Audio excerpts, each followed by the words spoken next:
Spanky's here. Or Mr. Bemilsey. What's up? Esquire. Spinills. So there's two reasons I chose to do this in the stream chat instead of the other thing. Number one is because our server's boosted, we should have better video and audio quality. Okay. So I figured it's worth it. But I'm talking to Millsy. You're fine. You already know this shit. But number two, something I happened to notice while being in here is the fact that it doesn't split you fuckers on my screen into vertical slices. I now see us in a grid, so I can actually see you when you move 3 inches to the left, John. John is often 3 inches to the left. Yep. Yes, he is. That's how I sit. Yeah. Or what's the term for your dick? How you dress. How you dress. I dress left. I dress to the left. Wait, is this the right? No, I want. Which is it? Troubled Leonard. Troubled Leonard. That's the name of my. I name my drives in Windows. I've got Vengeful Gary and Troubled Leonard. I see. Vengeful Gary is the one that's got more space on it. Vengeful Gary is video games. Exactly. That's literally what's on it. Troubled Leonard is titty Leonard. Licking. Yep, titty licking. Yes. Clone Hero folder. Torrent. Loads.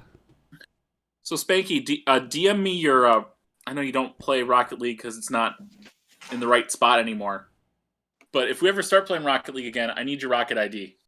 Wait, how do I turn on? I have no idea what that is.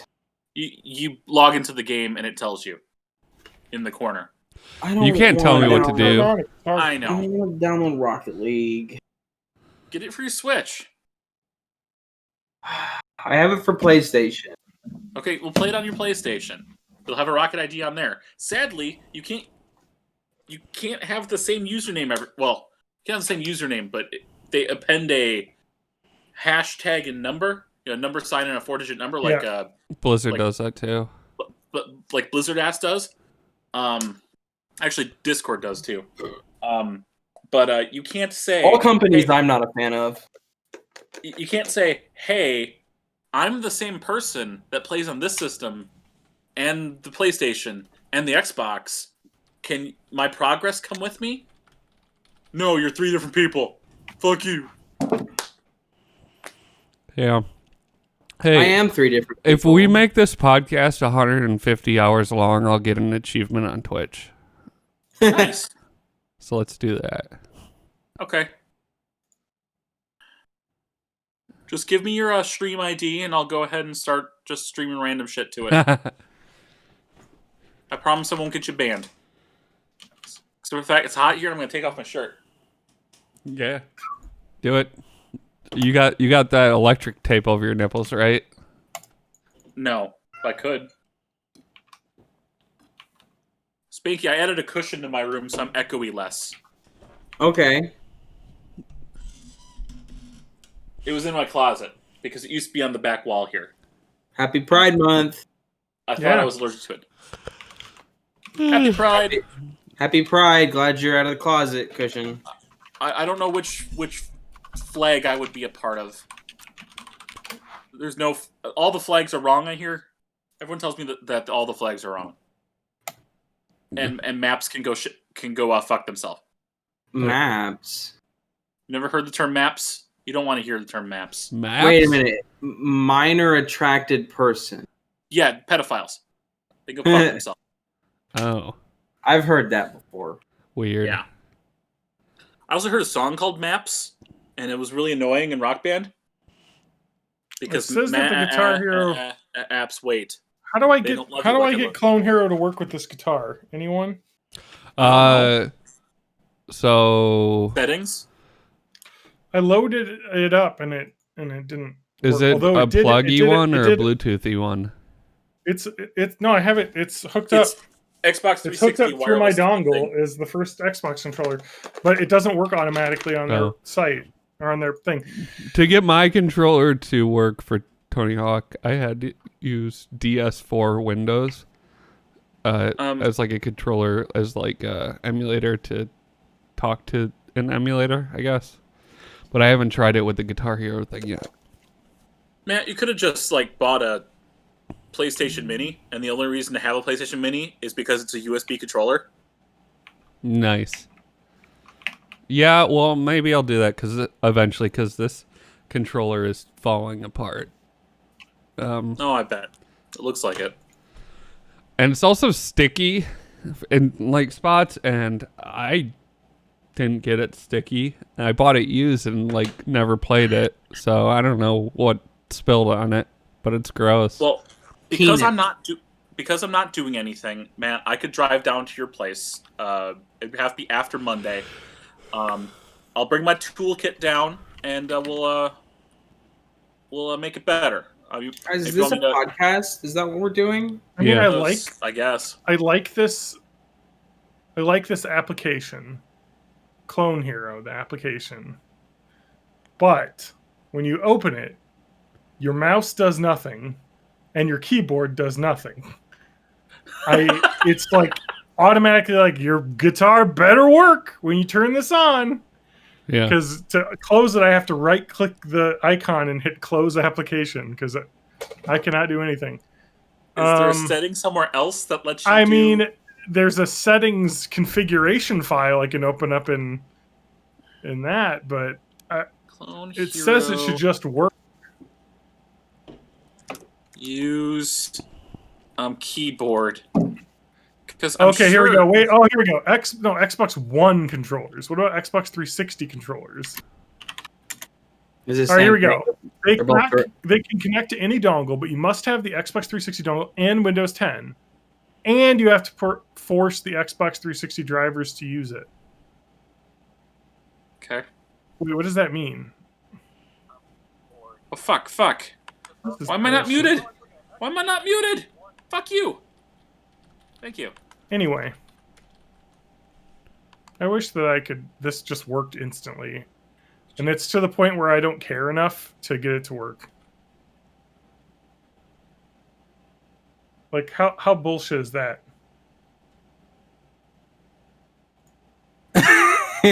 What was that? Joe Biden.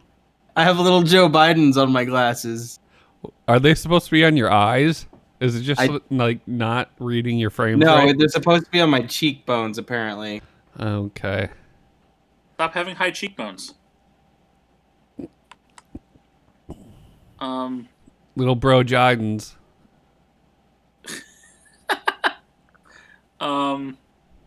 You could, and John, this might be more trouble than it's worth, but you could also get, you don't need Lua macros, but you can get a program called VJoy Virtual Controller. That will help. I'm joining the Clone Hero Discord. Anyway. Here, I'm Oh yeah, gonna link this. I'm in there too. How do you even Right. get into it? There's no channels I can read. There's a thing you have to respond to on. I don't know. It's like a. I'll have to read the facts. All right, one of you guys go ahead and take this link and put it in our Discord because I can't be asked to do it right now on my. Now, I pulled up a weird link, but there is a fandom.com for Clone Hero, and I pulled up the Clone Hero with 2 keyboards article. That might at least help you towards the right spot. And so fandom.com is some sort of porn website? Yes. Okay.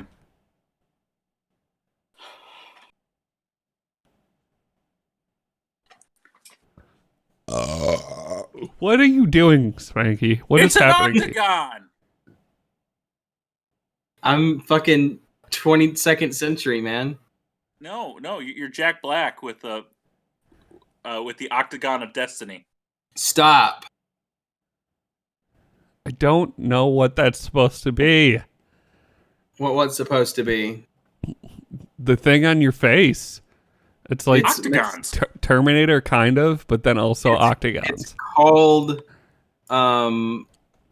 Cyber Pirate. Okay. I mean, the eye stuff makes sense, but like, What the fuck is Are you that? Hatsune Miku? No, I've got a fucking cyber dinosaur head. What's up, y'all? Just chilling here in my fucking cyber dinosaur head. Dude, the future's fucking weird. Like, turns out all of the dystopian movies from the 80s came true, and they were just as weird as they were then. Ah, yeah, Cyberwolf. Cyberwolf. Dude, that's my hacker name. XX Cyberwolf XX. Oh, this one's nice. I like that. I like it because we can't see your face. Hey, I don't know man. how this works. This one just has the word smoke on it. I don't understand. Does it, I don't know what this is either. What is this shit? It's just some fucking techno bullshit. Ah, man. Dude, I'm never going to figure this shit out. To get this control, to get to play Guitar Hero on my PC. This, does it I'm just take gonna, PlayStation I'm gonna show, controllers? no, I'm going to show you on my screen what the Well, just- fucking, Fine, just no, what the just press on fucking fire then. help document looks like for this thing. Okay, so look at this nonsense. Okay, hold on. I have to click watch stream. Okay, so what do we got going on What the fuck here? is that? All right, so I think I have this one, the Les Paul for the 360, which is a 10, and it says requires an Xbox 360 controller to repair. Type exclamation point receiver for more info. Where do I type that? Wait a minute, This wait a is minute, wait a minute, the wait a minute, wait a view-only minute. file. Into the game. Where do you Type it into see? the Where do game. you see? Where do what? Right here, I have the Les Paul, which is this controller. But you have the Aerosmith Les Paul. Is that different? But it is Les Paul. It's the same one. It was on multiple game versions. Holy shit. Reddit is down right now. And it says, I'm gonna be surprised. 100% works, requires an Xbox 360 controller receiver to pair. It is currently paired to the Xbox 360 controller receiver that I have hooked up. Okay. All right.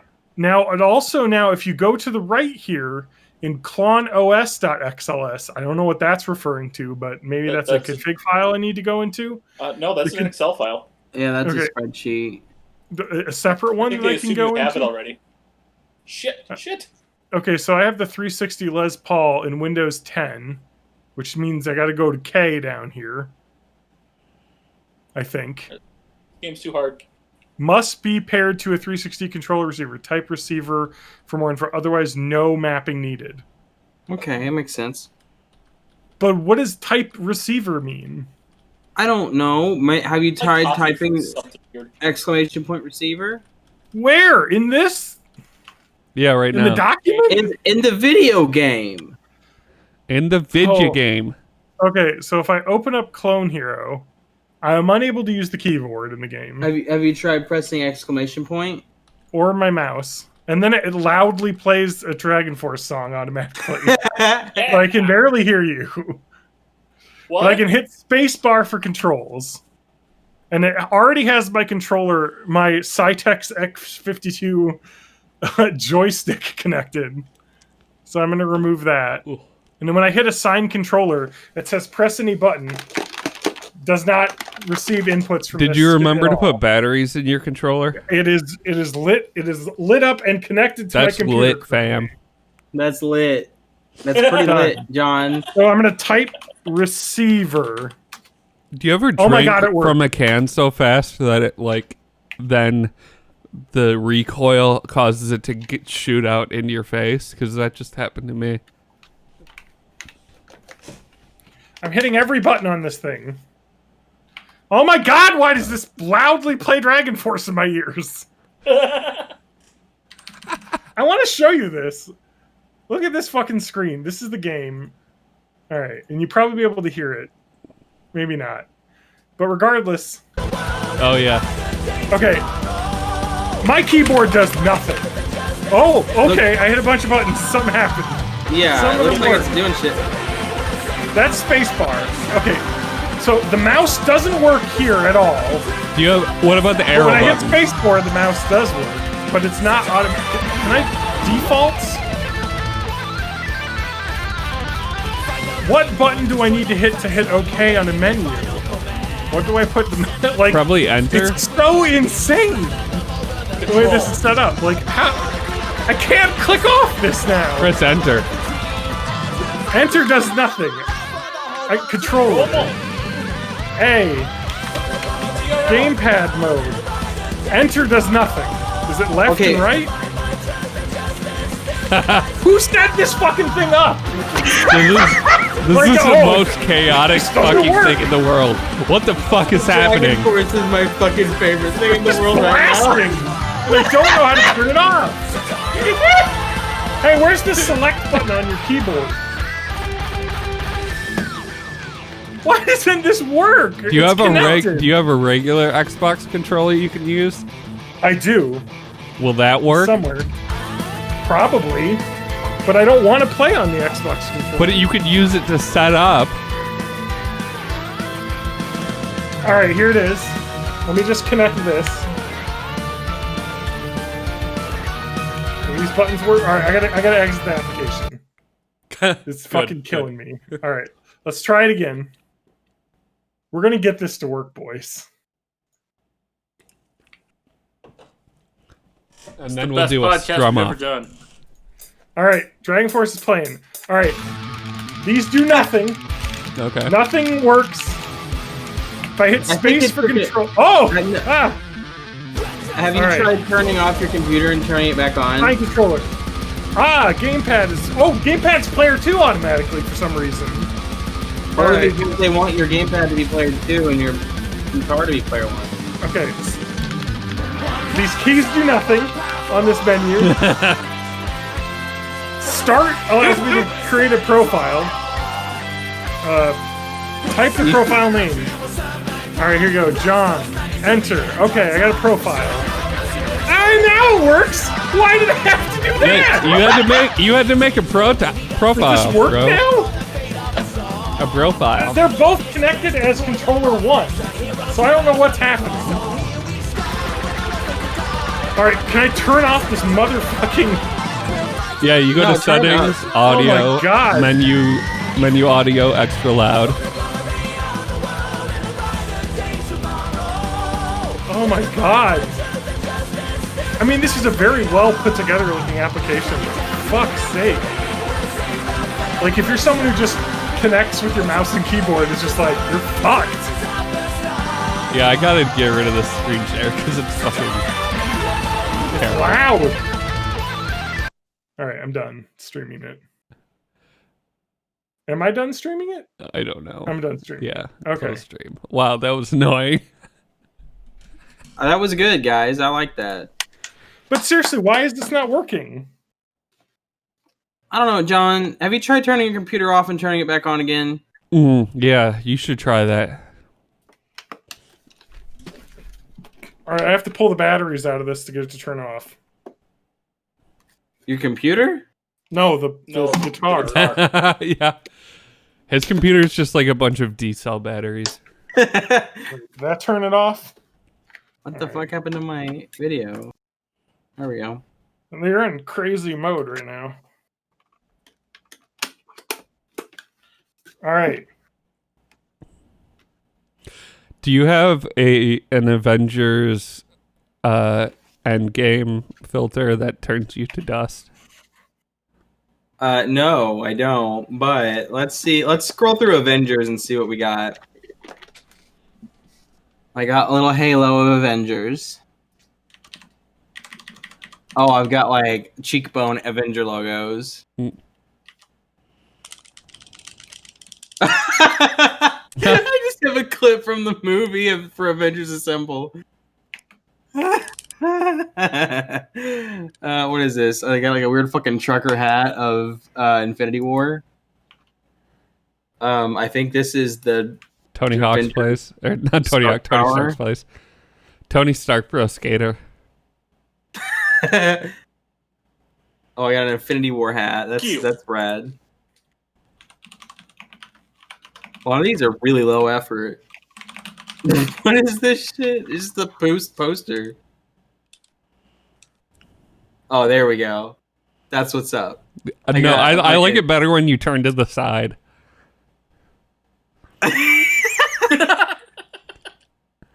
What's up, y'all? No, I don't think I will. What else we got? Oh, this is a good one. Look at me. Man, these are really low effort. They're so low effort. Okay, that one's pretty cool. What is that?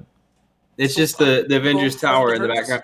But I think this might be the Avengers Tower from Spider-Man for PS4. Mm. Oh, just a big old fucking Marvel branding on the stream. Oh, look at that. Yeah, keep that one on. Avengers bingo. Oh my god. Oh man, I like how the aspect ratio of all those pictures are fucked up. It doesn't give me previews for. Here's another bingo one.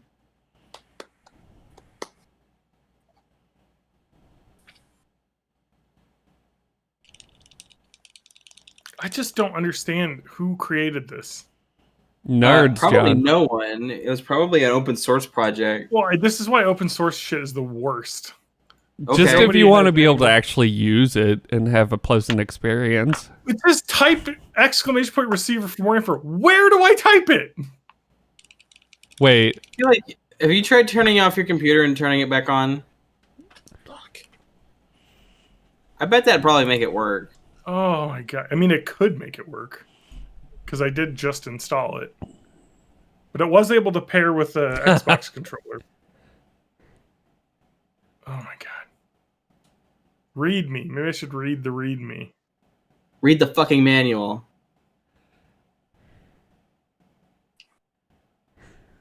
This one doesn't do anything. Fuck.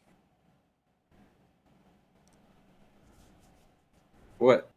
Star Wars. Hey, should we do a podcast? Maybe. Oh, this is the which Star Wars character are you game. I gotta tap to see which one I am. All right, which one And are you? it's broken, so I can't actually choose one. So it's just cycling forever. I love how they're obviously Google image photos that they've screenshotted because it's got It's got the checkered background. Yeah.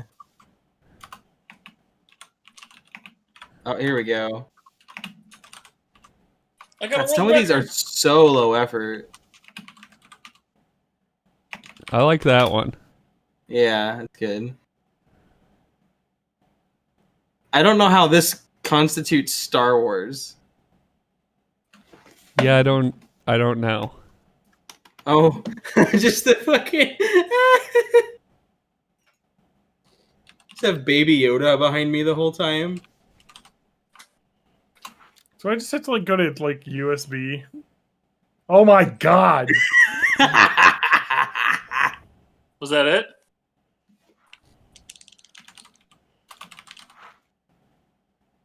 I like the one. I like that lightsaber one because it says subscribe to @whatever filters.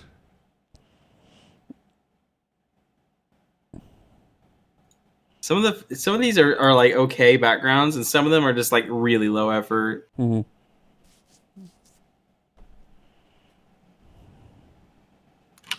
Maybe I need to update my Xbox 360 wireless receiver drivers. The best drivers are already installed. They're from 2019 as well. Maybe if I disable the device and re-enable it. What is that? Me? No. Black Lives Matter, Spanky. Yeah, I'm going for the Black Lives Matter ones. What was the one that was over your mouth? It said I can't breathe, I think. Yeah. But it's weird because it's like just mapped to my lips. It's just so weird. Like, Clone Hero is just insane. It's almost like you didn't pay any money for it, and nobody's job is to maintain it, so you're not happy with it not fulfilling your every need. Well, I paid money for this guitar. Okay, then you can play it with your Xbox 360 version of Guitar Hero Aerosmith. I could. They built this to work like this, and it doesn't work. Well, actually, the most frustrating part is they say it should work without any trouble, and it's definitely not working. It's probably your fault. It says 100% works. Requires a controller receiver to pair, and it's paired with their controller receiver. But it didn't make the like Windows noise when I connected the controller. So like when I connect this, it goes, but it didn't do that when I connected this. So is that a name brand Microsoft adapter? I certainly hope it is. I purchased it as one from Amazon, so you never know. Yeah, I was gonna say that doesn't mean a whole lot. So when I turn this bad boy on, Where'd that fucking application go that I was fucking with? I mean, I have another controller to try too. What's that one? Well, now it's not paired. No, it did pair. I'm gonna try and hold it and go into pairing mode again. What's that one thing, guys? Blade Runner. That's it. Blade Runner? This one's called Blade Runner. What's Blade Runner? I'm gonna keep this one on. I like it. Oh, that's like from Blade Runner. Oh, that's like the original Blade Runner. Yeah. Mm-hmm. When they thought that Pan Am would be a company that still exists. Haha, what a bunch of idiots. Yeah, idiots. I know I am. Idiots. Fucking time to check my MySpace. Your MySpace. My favorite part of the podcast is when we do tech support for John. Yeah. I'm trying to play Clone Hero. We should be trying to do a podcast. Yeah, I'm gonna go to bed pretty soon. Guys, so. I forgot about the podcast, even though we talked about it. And so I'm going to go eat somewhere in my house. Sorry, I'm not talking to you. I'm talking to me. No, you can Doesn't say work. fuck you to John. Fuck you. Stop automatic. I love that it automatically connects to my fucking Cytec X52 joystick. Like anyone's going to play on that thing. Why don't but you try could. unplugging that? Because maybe it's getting confused. That's very Eat it, possible. stick shit. Have you tried turning it off and on again? Yeah, I feel like John should really try turning off his computer and turning it back on. Yeah, try turning it off and on again.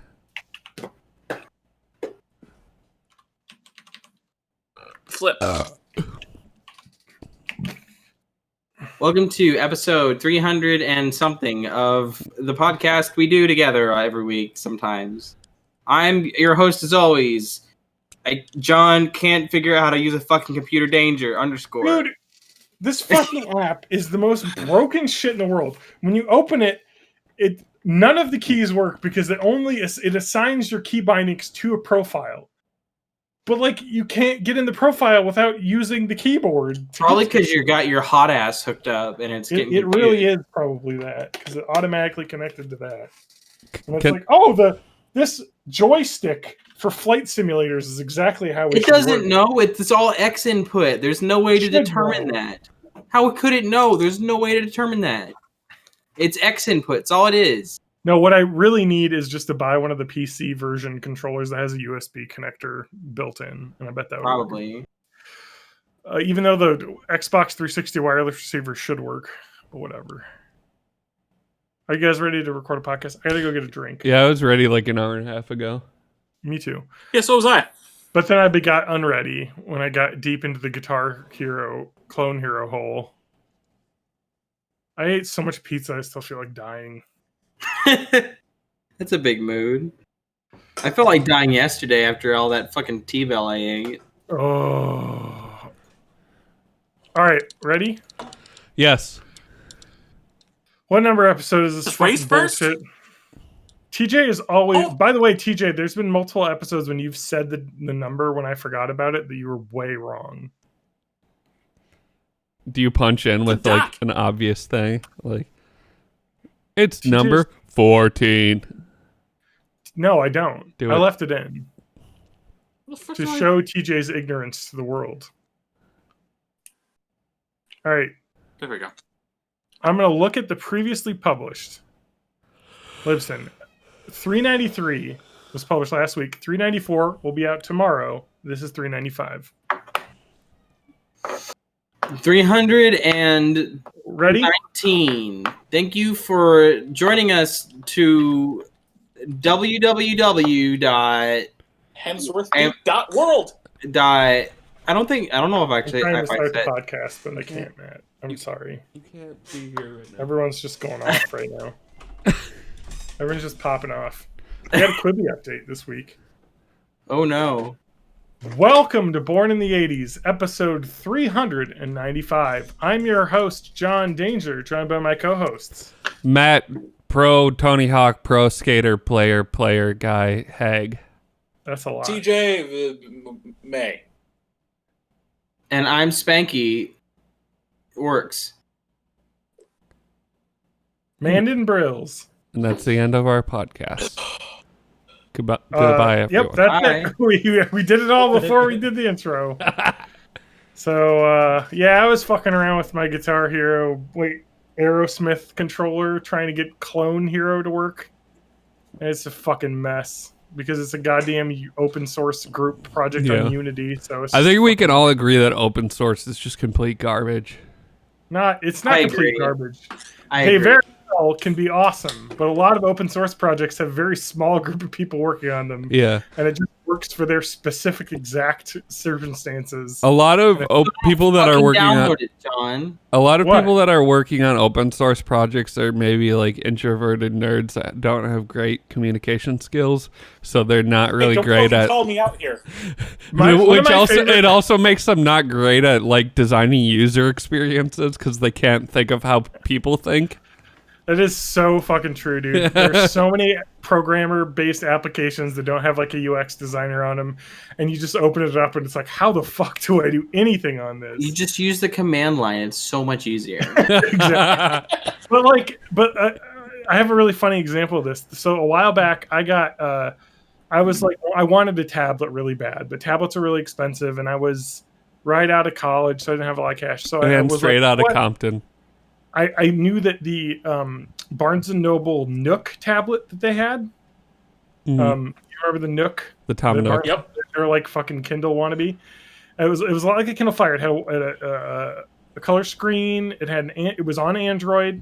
And if you bought or if you downloaded a file onto an SD card and put it in there, and then just hit a bunch of stuff. It would jailbreak it basically and install Android over it, and it was awesome and it worked. But it's the slowest, most janky ass tablet you could ever imagine because it was obviously all open source and jailbroke on this really shitty hardware that it's on there trying to run Android.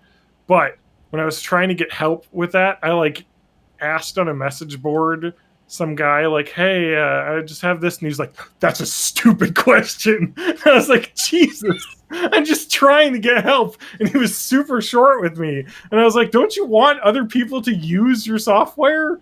It wasn't very intuitive, your instructions. And it was just read the instructions. And I was like, well, I did, and I didn't understand what I was supposed to do because they're not well written. You are pretty bad at following instructions, though. That is true. But I will argument that reminder that yesterday TJ was like, "What times are you guys not available?" And your response was to tell TJ what times you were available. Who asks when you're not available? TJ was taking it upon himself to find out the blacked out times of when we can't do it, and then he was gonna find a time that worked for all of us, and that worked flawlessly today. I'm the one who's always available. So I'm just tell me when you guys can't be on. Here's what happens, can't be asked to decide the time. Matt and TJ, I'm always available to do this podcast. So that question made no sense to me. All right. So next time we'll record Monday at 1 p.m. That's fine. I'll take a break off work. Dude. Okay, I'll schedule it. Well, no, not this Monday. I'm also available all the time. Why is that, Matt? Because I don't have a job, and because the coronavirus took your job, eh? No, I lost my job, but then the coronavirus made it so that I'm incentivized to not look for work because with the corona benefits, government cash. I'm making more than I did at my job. Yeah. And there's not jobs out there. So, like, unless if I can find a job that pays at least $25 an hour, it's not worth it to look for a job right now. Good. Fair enough. TJ, why didn't you get fired from your job? Because I was too good? Yeah. You have unemployment right now. Have you tried being grossly incompetent? It worked great for me. TJ, all you have to do if you want to get unemployment is get a job and then just be bad enough at it that they want to get rid of you. Yeah. Why can't you do the thing that 90% of Americans do? Because that's not the way I approach work. It's like, so you're basically being punished for being a good citizen and employee. Yes, when it comes to work, I'm a fucking boomer. I take pride in the work I do. I mean, you're basically a boomer. You're TJ, I think you're the greatest generation. Yeah, I am just that old. TJ. I feel like it. No, I'm the silent generation. The silent but deadly generation. Oh, yeah. Especially after this week. Should we just get right into it? Yeah, okay. Yeah, so... yeah, what are you going to bring up from this horrible week? You said silent but deadly. Would blow a 24/7 lead to racism. Yeah. Hey, remember when we were worried about the coronavirus? No, I want to talk about shitting. Okay. And specifically about Taco Bell. Shitting and farting. That's silent but deadly. Those are okay. Rarely we should talk about our hack the menu. Yes. That's the pizza and the Sprite that I had. I'm jealous. I want pizza now. It was fucking good. You realize, of course, the next thing is going to be Pizza Miracle Rice. Supreme pizza rice, where you shove a whole pizza in there. No. Pizza is sacred to me, and you cannot ruin it. It'll make pizza soup. Pizza soup, I'd try. TJ, you did a thing. Yeah, okay. You talk while I go get a drink because I'm thirsty as fuck. Okay, so I took the first dive into our Taco Bell Miracle Rice, or as I called it on stream, Mirabelle Rice. So unlike my compatriots here on the podcast, I do not possess nor have access to a rice cooker. So I was already at a disadvantage for this challenge. So our goal was to make a Taco Bell inspired Miracle Rice, very similar to the McMiracle Rice that John and Spanky did a couple weeks ago. But we were going to do it with the $5 Chalupa box at Taco Bell. That $5 Chalupa box typically includes a Chalupa Supreme, a Crunchy Taco, a beefy 5-layer burrito, an order of cinnamon twists, as well as a beverage, which usually pictured is the Mountain Dew Baja Blast. I did make one tiny adjustment. I would have made more if I really cared, but I know that you can just sub in chips and cheese instead of the Cine Twist, so I did that. Otherwise, I kept the rest of the box as standard as I could. So I brought it home with some sushi rice because I couldn't find jasmine rice anymore because everyone's bought all the good rice because it's just shelf-stable food and hoarders fucking suck. Like me, everyone just Googled, what is best tasting rice? Oh, jasmine? Okay, cool. Exactly. So I used sushi rice, a 4-quart pot most likely. I don't know how big the pot is. And I just went ahead and just kind of threw everything in there. Threw in rice, about a cup of water, the entire 20-ounce Baja Blast. Had to soak it first. Why'd you soak it? Because the sushi rice says it needed to be soaked before boiled. So I had that soaked for 15 minutes before... Probably just to remove extra starch and shit. Like, I usually rinse my rice. Possibly, but I don't know. I don't know if I chose a good rice, but it was what was there. Because they didn't have jasmine rice. Because fucking assholes buying all of it up. So once I started boiling it, I threw all the Taco Bell shit on top, including the equivalent of... There are photos on the Discord of this if you'd like There are to photos see on the it. Discord. Or no, there isn't for you. No, You there did a was. stream. Oh, you put photos on? Yeah, you put photos. I put 2 photos at the end. Oh, okay, cool. Yeah. But I also have the stream as well. A 1-hour fucking stream on this shit. Because I went from start to finish on it. And then that being said, I didn't add enough liquid because all the fucking tortillas soaked up all the liquid in there. So some of my rice was really gritty and hard. But anything that was in direct contact with the tortilla... Like a Zack Snyder movie. Yeah. Anything that was in direct contact with meat or tortilla was okay. I did do leftovers twice for it, where I just took a little bit of everything, threw it in a pot with some water and a bunch of taco sauce, and just boiled the shit out of that. And what I made was essentially a rice-filled hot dip. Yeah. Which was okay. Well, that's probably a lot better than just like microwaving it, because usually with rice you can't like microwave heat it. You have to like add some more moisture in. You can microwave it, but you definitely have to add the water. But I wanted things to really mix in, and a microwave can't really do that well. So that's why I figured I'd throw it in a pot and reconstitute it with more. Actually, the first time was better because I had some leftover hamburger helper from the other meal I was making on stream, and I just threw a scoop of that in my reconstituted stuff. And that was all right as a dip. I forced myself to eat my first set of leftovers and just down it. And I kind of had, like, runny shit for a day and a half. But other than that, I tried the rest of it today, doing it with a little less hot sauce. And I just... This last batch had all the gritty rice in it, and I couldn't get all the grit out. So it went in the garbage after about 40 bites. So who wants to go next? Because first on your patented Born in the 80s 5-star scale, no half stars because half stars are for cowards. Yes. How many stars? See, I am at the border, but I'm going to go ahead and go a little bit up, and I'm going to give it a 3 out of 5 stars. Ooh. It's something I could tangibly eat. It's not something that just immediately was revolting and reviled me, or was something I had to kind of shovel down against my own better judgment. Is something that I had some good bites out of it. So, would you say it's worth the extra effort if you don't have some sort of jaw injury where you have to eat everything through a straw? Wait, what?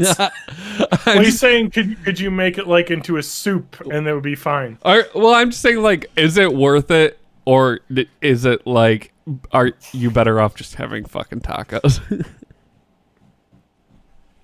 Well, not the way I made it. I think it needed more liquid to start. And I needed to, in the 2 tacos, I needed to just basically straight up dump the meat and shit into it, because almost none of the flavors of the tacos went to the rice at all. Yeah. And weirdly enough, Baja Blast, and I don't know if it's because it's super sugary, I don't know if it's because that the lime flavor is pretty light once you boil it, it didn't add much to, like, I didn't get any lime essence in this at all. It was almost like regular I didn't even put soda in there. Yeah, maybe. And possibly because I also went about 3 parts Baja versus 2 parts water, because I just emptied the contents of my 120 ounce. I say it was a 20-ounce cup, though. I know how much ice they put in there, and that takes up about a third of the volume there. Yeah. It was almost nothing other than color. There were some green spots in my rice. It didn't affect the taste, but it was green. Very light. So good for St. Patrick's Day. Yeah, there you go. Well, I think Spanky should go next because I did a real twist on it. Yes, you did. So Yeah, I you- did hard mode. Yeah. I did absolute hard mode. No substitutions whatsoever. I everything. So it comes with the Cine Twists and the taco and the burrito and chalupa and the Baja Blast, and that's all got to go in the rice cooker. And you can't add stuff to it. You can't subtract things from it. So I did hard mode, like the straight get the box, dump it in the rice cooker stuff.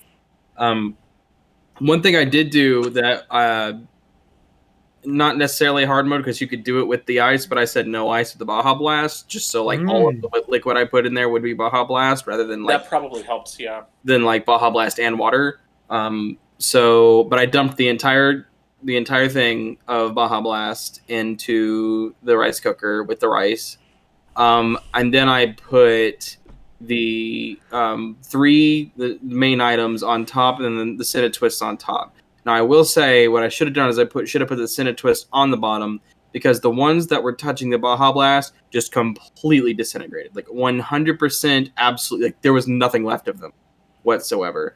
The ones that were on top of like a burrito and didn't really touch any of the Baja Blast, they just became kind of chewy. Not in a like too chewy to eat way, just like weirdly chewy.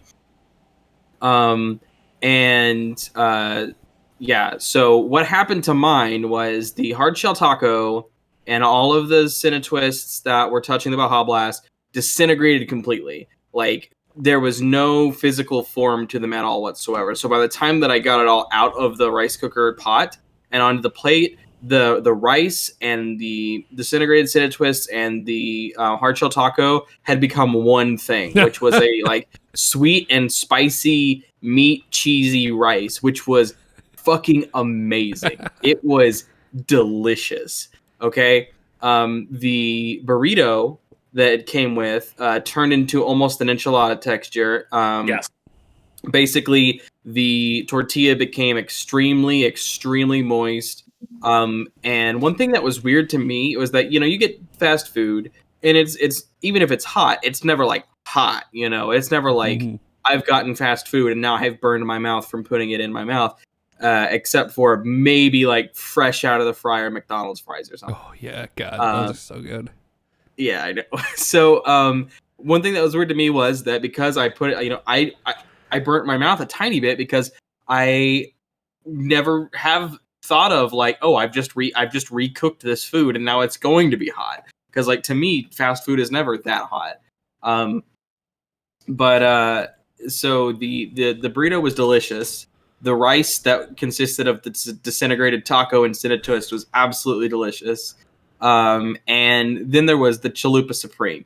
The Chalupa Supreme was the most least interesting part of the entire thing because it basically just became a very, very soft, almost pita, almost like a moist steamed pita or something around it. And it was fine. Like it tasted fine, but it tasted like a chalupa, except for there was no crunchy shell. So it basically just kind of made it like a less interesting chalupa. You turned a chalupa into a gordita. Yeah. Pretty much. Yeah, that's pretty much what happened. Unfried the chalupa. Yeah, that's basically what happened. So like the Baja Blast mixing with the rice. I did use all of it and no ice, and the rice was not hard or anything like it was last time when I did the Coke with the rice with the Miracle Rice. The rice was totally cooked thoroughly and fine. It was sweet from the Baja Blast, but because I put the fire sauce and the taco and everything, it was very much like equal parts sweet, spicy, and cheesy and meaty. And like it seems like kind of an overload on the taste buds, but I mean honestly, I was digging it. And I will give this a 5 out of 5 stars. I not only would do this again, I am likely to do this again.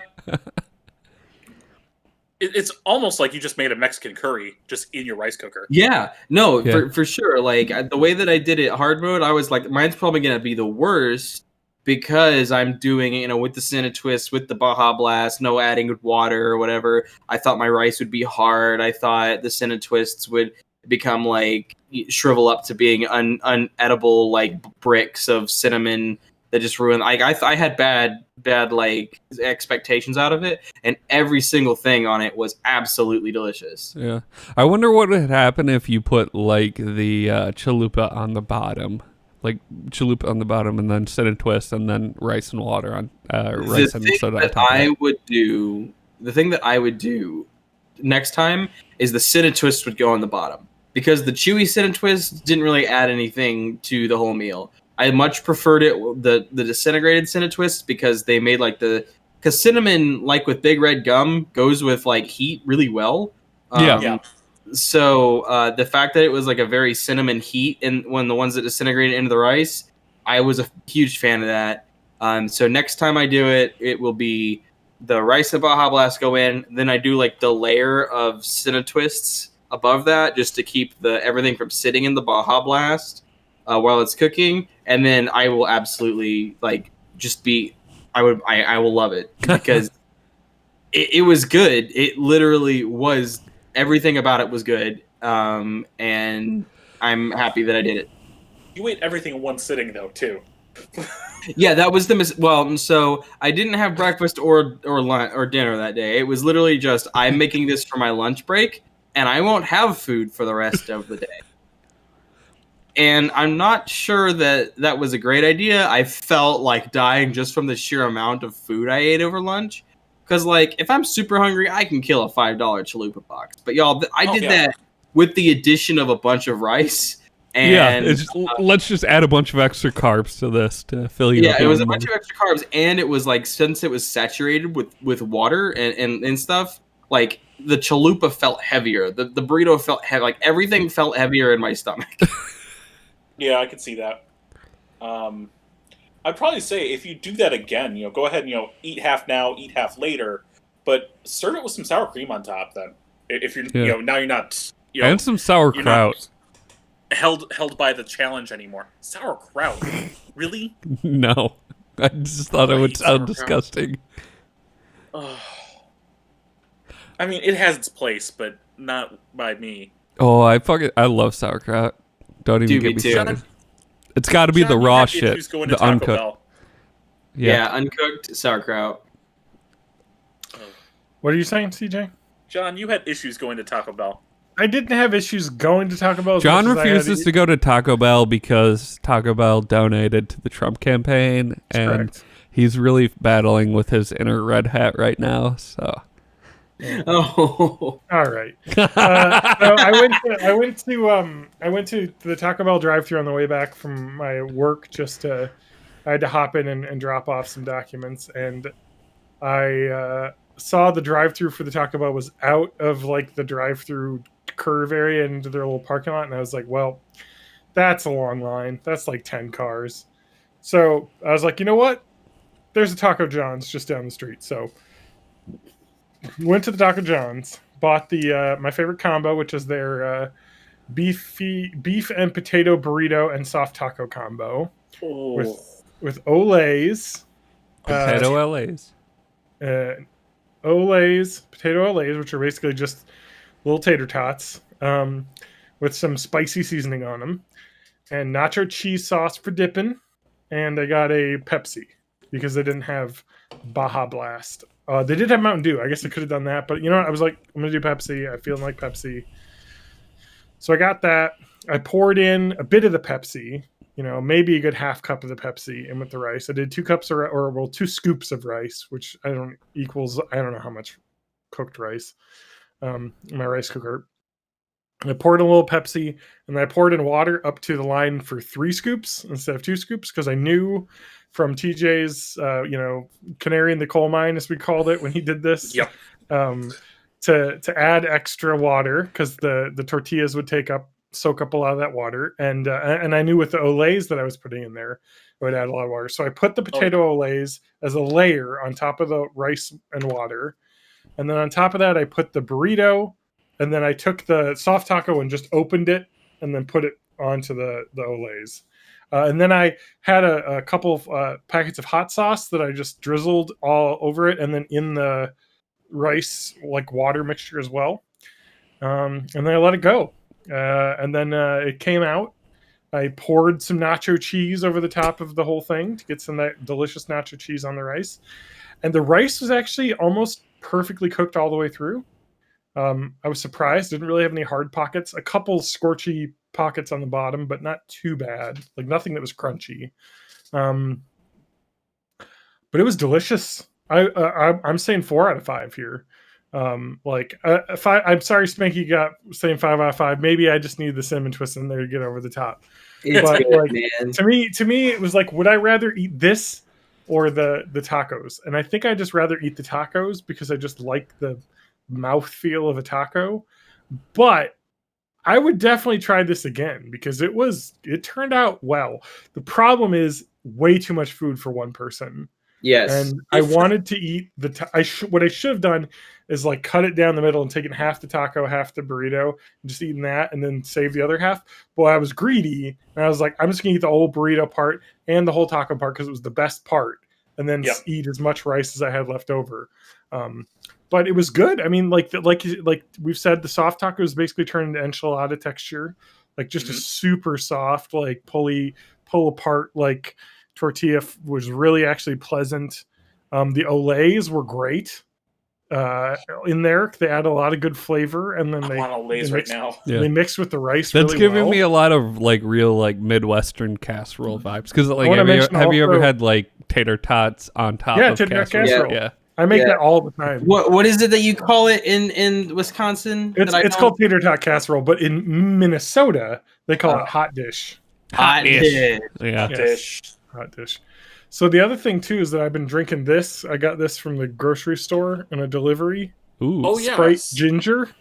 I saw that. I've been hot on that. Like my two favorite like soda flavors, like lemon lime and ginger ale. So does it come in a sugar-free variety? I bought the sugar-free variety, and they didn't have any, and they substituted it with this when they delivered it. So, because I know Sprite does the zero. That is zero brand. Sprite zero ginger, and that's what I had ordered. But they gave me this instead, which is fine, whatever. So, John, based off of Spanky's experience, if you were to do it at Taco John's again, I think you should throw in a churro. I was about to say they got churros there. Basically, yeah. Basically, the cinnamon twists are shitty churros. So here's my contribution to that suggestion. Cinnamon twists are okay. Churros are amazing. Yeah, I don't know if I'd want to ruin a churro. I don't know if a churro would completely dissolve either. Like the way. Yeah, I'm 100% fine with ruining some cinnamon twists. They're okay. But a churro could make the churro better though, because the churro's fried, and if it made that chalupa unfry itself a little bit, you might get like a soft, cakey churro. Yeah, that might be good. So maybe I'd split the churro in half and try half of it in there, and then the other half I can just enjoy because it's good. Like Solomon did. Split the churro. Exactly, you cut his churro in half. And I didn't do it because my guts are already a trash pile. And but I did. Here's my contribution. I bought some avocados, and because they're avocados, they all got ripe at the same time. So I've just been opening them up and dumping them whole into tortillas and pouring cheese sauce on them and eating them like that. So that's not fine. Wow, you got avocados. How do you feel to be funding fucking drug cartels? Well, I didn't know I was funding drug cartels. So basically, every avocado farm in all of Mexico is extorted or owned by drug cartels.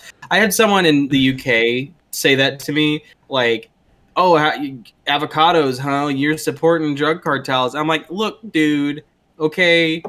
I think I'm already supporting drug cartels by buying weed. So yeah, if me having some fucking guacamole is supporting the drug cartels, then legalize the fucking drugs, because like it's not the avocados' fault. Legalize avocados. Born in the 80s. That's our first piece of merch. A T-shirt that says "Legalize avocados." That'll be our episode podcast title. Legalize avocados. Yep. I'm writing it down. Is that what makes it official? So like in the future, if I say something like really racist on accident, and you start writing something on down, accident, so I have Mr. Missouri. Well, no, I'm not the one who was in the fucking MAGA Warcraft guild. Matt was in the MAGA Warcraft guild as well. I didn't know it was a MAGA guild. I left first. Make Azeroth great again. I left on the first night. Yeah, that is true. Our guild used to be called Make Azeroth Great Again. And this is our transition into spending 3 hours talking about Warcraft. We're not going to, because our one listener talked about how he doesn't play World of Warcraft in a way that made me think that he didn't appreciate us talking about World of Warcraft all the time. So anyway, the thing about World of Warcraft you need to understand. This is really great. Our guild exploded again, and it was Matt's fault this time, I say. But this time it's not that. It wasn't my fault. I literally logged into my World of Warcraft Classic account for the first time since I quit that guild the first time, just to join the guild that everyone was joining afterwards, even though I have no intention of playing. Yeah. Yeah, Spanky's on our guild roster now. Yeah, the best part is that we were talking about like our raid roster, and it was like, do we got enough shamans? And they're like, we got this alfalfa guy. So you gave them false hope. Honestly, that's fine with me. Wow. I'm still in tool time, so I haven't played in... Yeah, anyway. Tool time. My rogue MySpace is still in tool time, so... I don't even know if I have it all in tool time anymore. I got Tim Taylor. Yeah. The guild leader of I've got Al Borland. But, no, I don't know. It's fine. Our guild split up because, well, I mean, like, I don't know. I don't want to get into it. Yeah, we don't need to go over, like, World of Warcraft guild drama because nobody's going to relate to that. Yeah, and I don't know. People do relate to that kind of shit, though. Like, listen, the only thing you need to know about it was the day that I joined, which was also the day that I quit. I joined the Discord for that guild and was like, this person named BB is probably a shithead. And then fast forward 3 months, that person named BB was a shithead and pretty much caused the guild to implode. Discord that caused that guild to fall apart. Yeah, it caused a lot of people to quit and join the new guild. So, I mean, I get it, you know, like... It's a nightmare. I mean, I was on the A team of their guild, so I was more hesitant to leave. Is that the first A or the second A in MAGA that you were on? John was just following orders. I was on their like their main raid team, and then they talked about how basically so many people left the guild that they're going to have to condense their 2 groups of 40 people into 1 group of 40 people. And then I asked them if I was going to be in that group of 40 when they condensed, and he said no, and so I quit. Yeah, and I quit because I don't. I quit because I don't like racism. So I also quit for that reason. Yeah, after you realized you couldn't get any more loot from the racism. Yeah, it wasn't going to work for me anymore, so I wasn't going to work for them.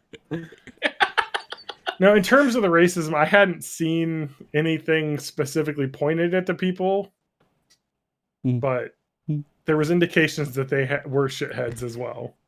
There was no smoking gun. There was almost a smoking gun in a screenshot that someone shared. I mean, I think you could take the leap to say that's a smoking gun if you don't want to delude. Like, we know who fucking said that. So, okay, we should say...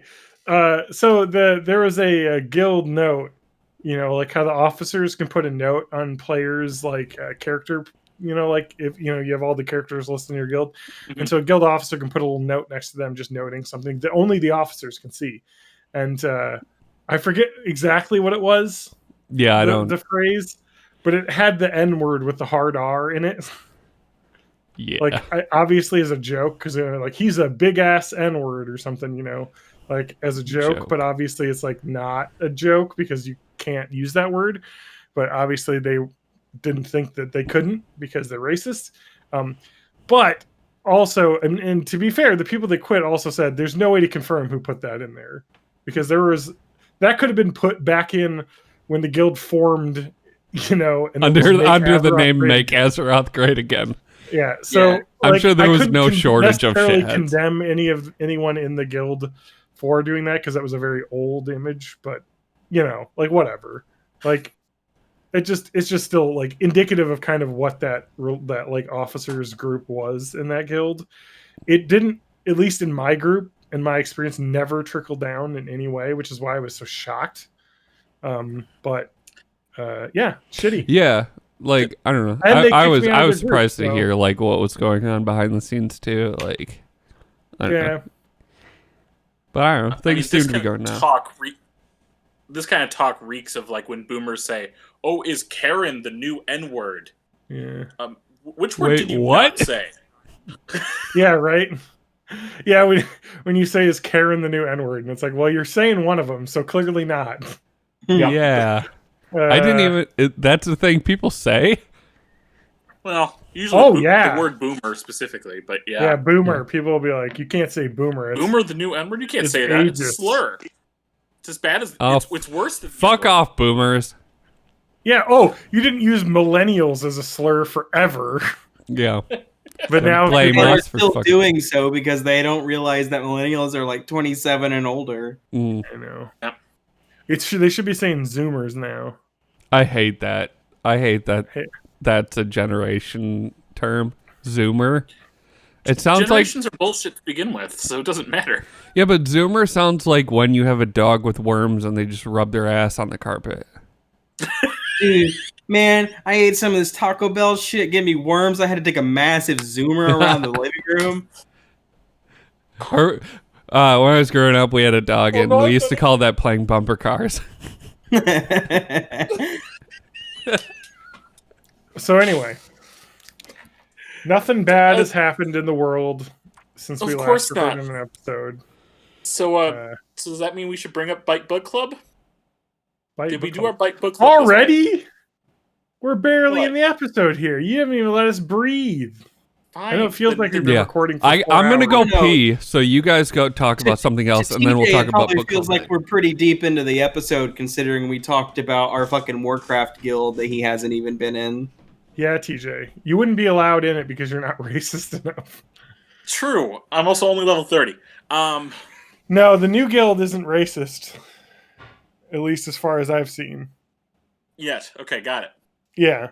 I still worry. I do have a couple players on mute already in the Discord because I don't like hearing them talk.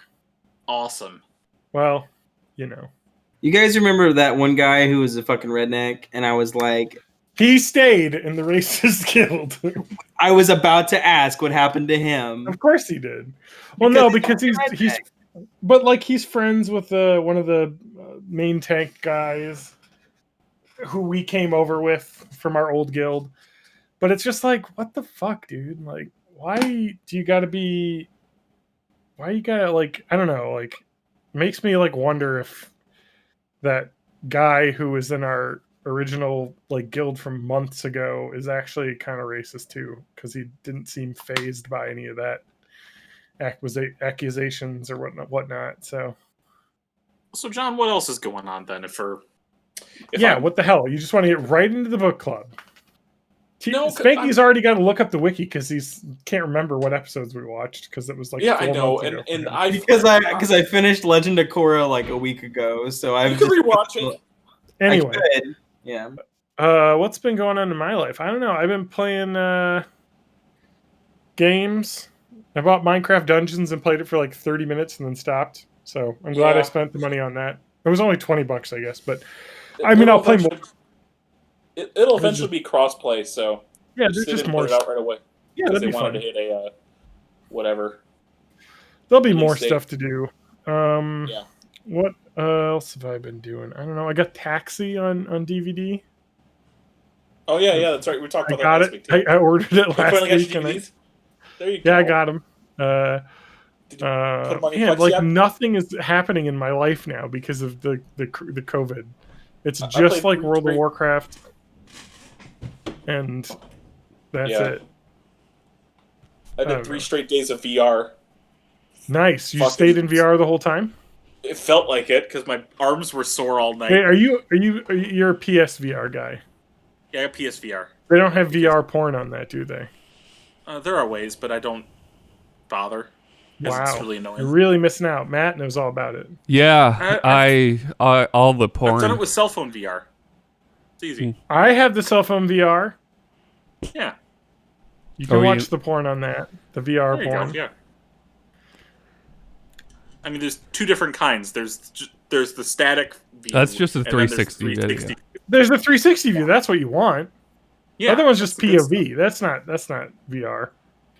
I'm gonna be able to move my head POV around. if you got Now, the are thing. you differentiating between like a 360 video and like actual rendered porn where you can like move around in the scene? No, I'm talking about like the 360 video. We're still just Where talking they- video. where So they I do don't the think that's stereoscopic I don't think cameras, that's so they VR get the porn. 3D. That doesn't qualify as VR for me. That's just a 360 video. Yeah, But I use a VR headset to view it, and Yeah. you need to use a VR headset to view it. so Yeah. you can also use a mouse and click around on the video. That doesn't make it Yeah, but VR. No, but then want- it's not stereoscopic. It's Yeah, exactly. it's shot with two cameras, so it's 3D in your vision. Mm-hmm. So it's VR. I don't know. It's not virtual. That like it's shot in real life. Yeah. That makes it. I don't not know what you're saying. It's in like the 3D. VR version of FMV game. Yeah. I do want to say that VR porn looks incredibly weird because of the way that aspect ratios work with people in 360 video. Everyone looks like they're like 50 feet tall. Yeah. It's So I great guess if for you're doing like a the specific fetish, gigantism. it's fetishes. really the thing for you. Like the videos of that. Where's that? Didn't I show that on the stream once? ABDL. That video of that guy like was tiny No, and that giant woman think we're picking him up. I think we're talking about like vor fetish and things Yeah. like that. Yeah, exactly. Oh There's man. definitely lots of videos where it's like a camera on a desk and the lady's like, "I'm giant and you're small." That some people get off on that, I guess. Yeah, I I don't- extra for that. It's fine. I mean, like, no judgment, but I don't understand it. I'm just gonna Google giant woman and see what comes up. Probably But yeah, Steven so- Universe. Oh, Steven Universe song is the first thing that came up, and that's a fucking great song, by the way. Yes, it is. God, that show is so fucking good. Anyway, I should try and get my wife to watch that show. My my wife. wife. Too. There's music in it though. Like there's lots of good songs in it. I like There the are. I like the song that Pearl sings when they're learning how to sword fight. To do it for her. Yep, that That one's song's good. fucking banger. That show is so great. good. There's also so many good covers of that stuff too. So Yeah. let's do it everywhere. Anyway, don't spoil it. I've only watched like the first 4 episodes of season 2. So Okay. Steven I- is part human, part gem. yeah, I know that Mhm. part. Yes. And when does Jem meet the holograms? That's later. Already, it's already Okay. happened. Been off. Okay. The gems have met holograms at the point where I'm at No, but because he's there's talking about a different series altogether. what gem and the holograms. Gem and the Holograms, which I think you've What watched. about that new I've movie that came out? The Oh, Avatar? 2015 No, the 2015 Gem and the Holograms movie. Do you We remember talked- that? That has been talked about on the podcast. I don't know if Yeah. I was part of that. It was not well received. At 22% on Rotten Tomatoes.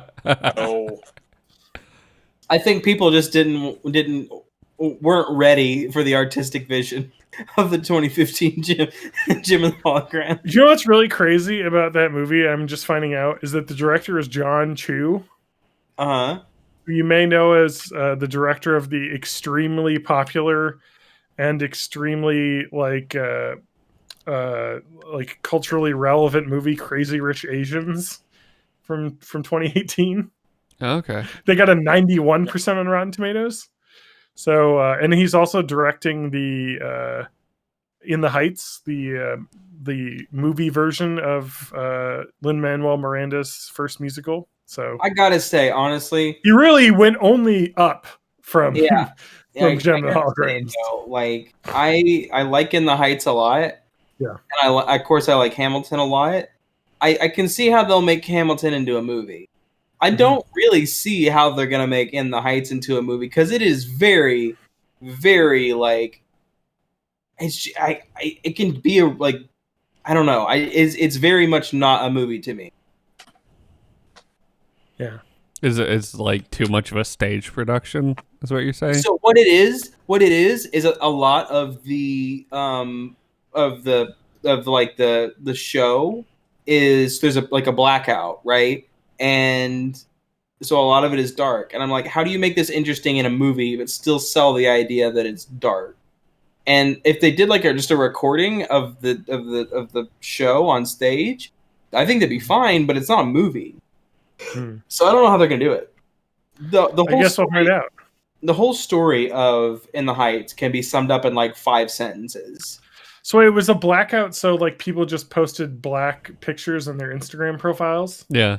Yes. It completely flooded actually useful hashtags. And the crazy thing is that it fixed all of racism. It's gone now. Well, I mean, ever since Kylie Jenner gave that cop that Pepsi, racism was solved. And then holy things shit, happened. I forgot about that. Yeah. Did you see the picture of the guy holding a Pepsi out to a police officer? No, but that's great. Oh my god. Yeah. So Man. racism solved, guys. Isn't it super great how all cops are terrible? I would like to mention in our guild that we made, the new guild, we had a first meeting, and everybody stood in front of the auction house in Orgrimmar and kneeled, and it turned into a Black Lives Matter protest in the game. Yeah, people just assumed we were protesting and then joined in. Yeah, and then people started yelling. I started yelling, "All paladins are bastards," yeah. Or "Paladins are the cops of Azeroth." Hell yeah! Because I hate paladins, Mm-hmm. And yeah, it was fun. It was. I hate paladins too, which is weird because that's what my retail character is. But well, you do how hate shitty yourself, so. I know how shitty they are, and also I hate so trolly. I'm not gonna talk about retail WoW because I obviously don't. Yeah, because nobody gives a shit about that. Yeah, but basically the way that you have to play a paladin right now is not fun at all to me because it's just too fucking fast paced. So I got turned off of retail as soon as I got the achievements and the flying mount that I wanted because I'm like, fuck this class. Yeah, and it was a paladin, so I agree. Classist. It's true. Class warfare. You know what we could talk about? At least 3/4 of us have been playing a lot of the Halo Master Chief Collection. That's true. That is a game that we've been playing that TJ has already played, but isn't playing with us because it doesn't have crossplay for some stupid fucking reason. Yeah. Well, I log in with your Xbox Live account. That's so now not having crossplay. That's not that bad. It requires you to log in with your Xbox Live account to do multiplayer. John, you don't think you did, but you did because you're logged into your Microsoft Store. Yep. I'm really confused as to what you're saying. So it lists my Xbox Live profile as my character profile in that game. Yeah. Yes. What I'm saying. So what I'm saying is, if I'm not using the Steam interface, which is a separate thing you can use, but you can play Steam with someone who bought the game on Microsoft Store if you want. But I couldn't play Steam with the person who bought it on an Xbox One.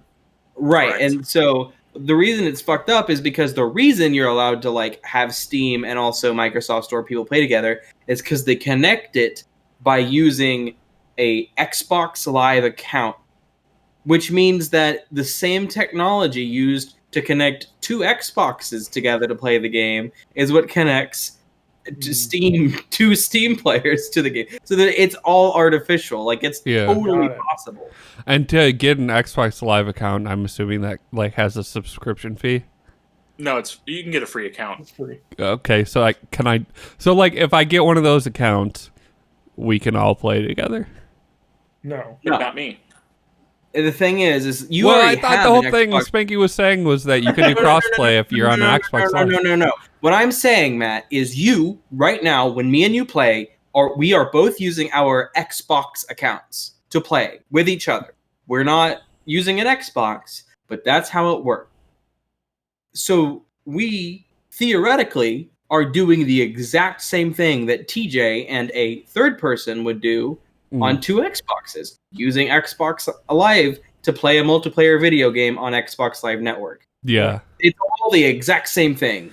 But because Microsoft, I guess, just didn't want to support it, Well, and I guess the reasoning behind that would be that they don't want controller people to have to play against keyboard and mouse people. I understand but that. That's But as easy as just making a separate pool of like matchmaking. Link it to co-op. Like, if you don't give a shit about like how good you are and you just want to play with your friends, go into this pool.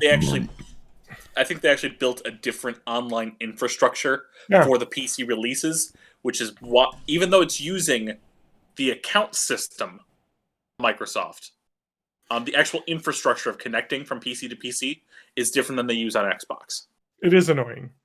Even from Windows, even if you're using the Windows 10 store version, they're using infrastructure. So I even wonder how if we went on the Epic Game Store and they had Borderlands Handsome Collection, which is Borderlands 2 and Borderlands the pre-sequel, available for free last week, and we could have all purchased it, but would you be able to play with someone who had the Steam version of Borderlands 2? Probably, because I think that they use the Gearbox Shift accounts. Gearbox Shift accounts? I've never made one of those. You probably have, actually. Okay. If you especially if you had it back in the day. Gaming is the worst. Yeah, it is. There's like 5,000 accounts I have to have now. Yeah, it's fucking terrible. The Ubisoft Uplay account that I always use. And It EA is or even worse if you have a family and you all have accounts on different things. Yeah. And then I have to remember which email addresses I used for which daughter, for which boy. thing, and when they have to reconnect their Minecraft, which uses an Xbox account while playing on the Switch. Did you see that? Did you see that EA finally gave up the ghost and now they're putting EA Access on Steam? But here's the thing: when you buy an EA game on Steam, it launches Origin to launch the game. Like, it's still a Steam exactly game. The way so that like Uplay Steam works. launches Origin to launch the game. Yeah. Yeah, Cool. so it's still installed via Steam, but when you launch it, so basically they just took down it's just Origin, but without the downloader or updater. It's just like here's our program that doesn't do anything that you have to fucking launch. I mean, I'm sure it collects data. And, yes, exactly. It sells it. Man, somebody should just make like a Netflix for games that like you can play all the games on. I'm describing GameFly, I think.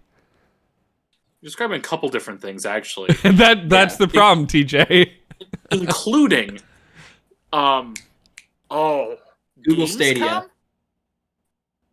I'm going way back on this. Wasn't Gamescom also like a streaming service? Way back when, like in the late aughts, like 2006, 2007? It's like games.com, but it was called Gamescom. I swear that was an old game streaming service way back when. There was one that was like Play Live or something like that. On Live. I had On Live. On Live, yeah. I had On Live, okay, yeah. Anyway. Gamescom is a trade fair for video games. So it's That's just all I'm really finding. difficult for us to have like every service connected, and it's just a hellscape that will continue forever. Let's just have a Patreon goal or maybe like a Kickstarter where we buy TJ a better computer. Yeah. And then we can play games together. Yeah. Yes. I don't even need a monitor. I don't need a mouse. Well, you just need you just need a gaming laptop. That, Like, or I got gaming laptops are more expensive than gaming they're PCs. not. Oh hell no! Just give me a tower and a keyboard. That's all I need. No. I got on Black Friday because we needed a new laptop. I got I don't even remember, the Acer Nitro 5 gaming laptop. It was like 16 gigs RAM, a 1660 Ti graphics card built in, and like a pretty decent CPU for $500, which is way cheaper than a desktop. A desktop with that spec would be like $1,000. I think that the high-end gaming laptops are really expensive, but the mid-level ones are pretty decently priced. Like the way I think about laptops is it's always like the same technology but shrunk down, so making it smaller makes it more expensive. but that might be outdated because it's been a while since I've looked at laptops. Exactly. I think that the gaming laptops are much more affordable than they used to be. Because I think those desktops are really for an enthusiast market, so they can charge a lot more because they know people want a lot more. But I mean, and it's got an SSD, a 256 SSD, and I bought a 1 terabyte laptop drive and just unscrewed it and put it in there. So, and that was like an extra like $50 or $60. So like that thing is like probably 80% as good as my 2013 Tower PC. It has a better CPU in it. And how much was the laptop? 500. 500. Wow. That's way cheaper than I would expect. That's why I bought it, because I was like, if this piece of shit breaks, I'll at least have a powerful enough thing to play like World of Warcraft and stuff. I mean, it's not going to blow things out of the water, but you'd be able to play the new Modern Warfare probably at least at 45, 60 FPS depending on the settings. So like, and you wouldn't even want to play Modern Warfare because it's a bad video game. So every game is a bad video game, Spanky. I know your games. So no, not Animal Crossing, John. Apparently, so how fucked did you get with your turnips this week? I didn't do that bad. So okay. I bought. You sounded desperate yesterday when you messaged me. Yeah. So what it was I bought 250,000 bells worth of turnips for 100 bells each from Daisy May on Sunday, and like all week long it was like a bit high. Yeah, but I mean, I'm not like going to fucking Reddit and trying to min-max this shit. I'm just like, whatever, I'll buy from Daisy May on my island. So I bought for 100, and I like all week long it was like 26 bells. 35 bells, 40 bells. Like, I'm just like, I'm gonna get fucked this week. And then yesterday, I just went to check, and it was like 190 bells, and I'm like, okay. And there's a 2 times. There's I'm not getting the crazy like 600 bell shit, but I am absolutely having a 2 times. That's almost double your money. Yeah, almost double my money. That's so I was free cool with real that. estate. The reason I was asking everyone is because I didn't want to like do that and then someone to message me and say, "Whoa, my bells were like 300 today." So I was just making sure no one else had anything better before I sold them. Man, now I wish I would have bought turnips this week so I could go to your place and sell them. Yep. I don't like the turnip. I don't like to deal with that because it's too much like. I didn't either, and I only I have, as of yesterday, after I did those turnips, I now have my basement. So, like, basically, my thing was, like, I'm going to see. Why do you even have a basement? You're ahead of me on the house building? Because I did the turnip market. I don't think you're playing a game. I think you're playing a capitalism indoctrination simulator. I mean, it really kind of is, because it's all about, like, spending money at the shop to, like, get new stuff and just, like, paying down debt. Market. But what it is that there's no like risk of fucking homelessness and starvation. Yeah, there's no payment terms on your loan. Isn't capitalism great? There's like no risks. It's all upsides. Buy, consume. Like the best part about Nook is that I'm doing like the min-maxing thing where I just put all of my money left over in my savings account and just have that grow super high because I know I can earn interest on that rather than just giving it to Nook. And wait till I have all of it before I get that. Although the interest rate is so shitty on the bank. It's like the real world. It used to be higher, and they released an update and made it lower because people are like, you can do like 3 weeks of turnips and make like $5 million. And the interest rate was like 10%. And like that compounded so quickly. Yeah, especially with people like time jumping into. Yeah. You really could get ahead. But like to me, it's like, why? I'm using it the correct way. And it's so useless now. Like, anyway, it's not that big of a deal. I really do need to get back into that game. I did play a bunch of it this week. I hadn't in a little while, but then I don't know. I've kind of done everything. I need to, I guess, collect more of the June stuff. There's a lot of new bugs and are there June fish bugs and stuff in June to catch. But I'm not going for a 5-star village. I've heard that's kind of bullshit in the game because I guess you have to have it built in a very specific way to get 5 stars. and that sucks. But I got mine up to 4 stars. I'm happy with that. Yeah. So that's 4-star like rating. HOA simulator. It's actually HHA. It's called a Happy Home. No, the aardvark in my village complained that I had a car parked out in front of my house too long, and they're gonna fine me bells. No, it's not like an HOA. Do you have an HOA, Spanky, coming up? No, I am outside of city limits. Neither do I. I'm in city limits, but we have an optional neighborhood association, which is they have no power. Other than we have a cookout and sometimes organize weekends that are like garage sale weekends. Yeah, I put an offer on a house that got accepted. Is what? John Yeah. You're not done yet. So no, I'm not done yet. I've got to do the inspection and all the crazy shit. But my closing date is on the 30th of June, which means that when you'll become a Republican. And as I say, as soon as the 30th of June rolls around, I'm gonna wake up, be like, "Happy birthday to me!" And also, Joe Biden's pretty good, y'all. Maybe. I mean, like the Bernie thing's pretty radical. I don't know if we need to go that far. I don't think we really need to pay for schools and stuff with like property tax. If COVID wasn't happening, I'd totally like to visit and do like a housewarming thing. But yeah, I'll drive. Maybe you don't want to come to Springfield right now, anyway. We had a Black Lives Matter march today. Really? Yeah, there was about 1,000, a little over 1,000 people in attendance in the square, and like the police were like on with sniper rifles on top of all the buildings around the square, the news story I read about it to figure out the times of everything was like the police chief has said that they are aware of rumors about the Antifa organization and outside rioters bringing people in to cause havoc. Antifa is by definition not an organization. Not only that, that's what I always tell people is like it's a shortened word. It's like whenever you call someone bae instead of calling them baby, fam. or if you want to use the acronym version before anyone else, which I think is bullshit. But it's literally just like saying bae instead of babe. It's just a shortened word. Antifa just is short for anti-fascist. Like, I just love that. Like everyone's like this Antifa organization. I'm like, it's not at all organized in any way. It's literally just a mindset.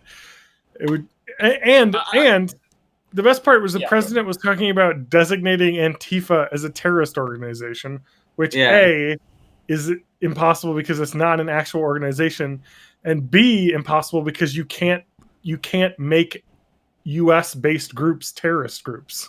It's illegal. So it's like only foreign groups can be terrorist groups. Yeah, it's like it's not a organization, so therefore cannot be a terrorist organization. And if it was an organization, it would be a U.S. organization, and still couldn't be a terrorist. Correct. This is why neo-Nazis are not a terrorist organization, because they're a U.S. based organization. Really? Things I've been hearing about in this very red area I'm in, and in the TV channel my mother likes to watch. What channel could that be? HGTV. Yes, HGTV. No, she watches a lot of MeTV. Fucking Chip Gaines is always like the Antifa, blah blah blah, shiplap, blah blah blah. I mean, they are homeowners. What I keep hearing is like, how were people able to organize this quickly? I'm like, you ever heard of the fucking internet? Yeah, because like it's there. Oh, so their whole thing is this: there's some like shadowy organization pulling the strings. The place that I went to my first 2 years of college it's called West Plains, Missouri. It's got like 10,000 people that live there. Like it's tiny. And they had I think yesterday, day before yesterday, they had like 25 or so people just like with signs and stuff, like pretty much nothing. And for my friend whose sister was there, was like, oh yeah, there was this crazy lady that they videoed who just kept yelling losers, losers, losers at the Black Lives Matter people. Sad hashtag sad. Yeah, and there was the thing. He's like, yeah, my I don't know if his aunt or whatever. But he's like, yeah, she was like, I heard that there's rioters in West Plains and they're gonna start attacking the police. There were 25 people, 25 humans with signs. Like, it blows my mind how like there was a headline. I mean, it's the same fucking shit from Fahrenheit 9/11. Like when he goes around to like small towns and he's like, "You worried about Al Qaeda attacking, this 10,000 person town?" Like, well, we got Walmart. It's like, no, this is not real. You're way blowing this out of proportion. Like, holy cow! Like, it's because these people don't rural people don't have.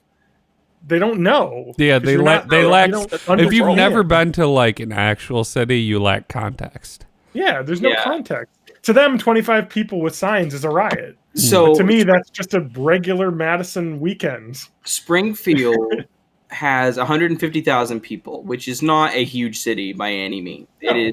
It is about the threshold at the point when you can call it a city, and that's about it.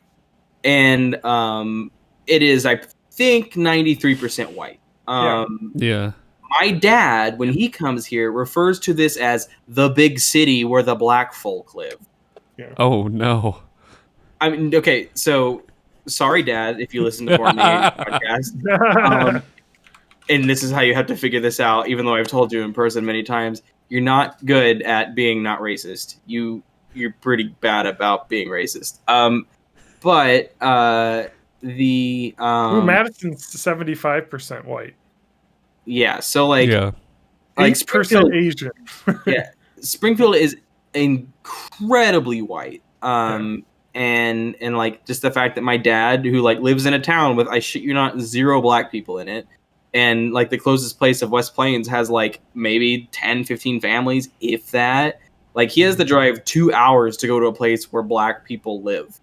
And like that's why he thinks like this is the big city where the black people live, because he's never been to bigger cities or like blacker cities, and to me this is like the most whitewashed, gentrified piece of shit. Like we have a memorial to like a lynching that happened in the town square in like 1940, like way after like slavery ended and like well into Jim Crow era. Like, we've always been hot garbage, terrible about race relations.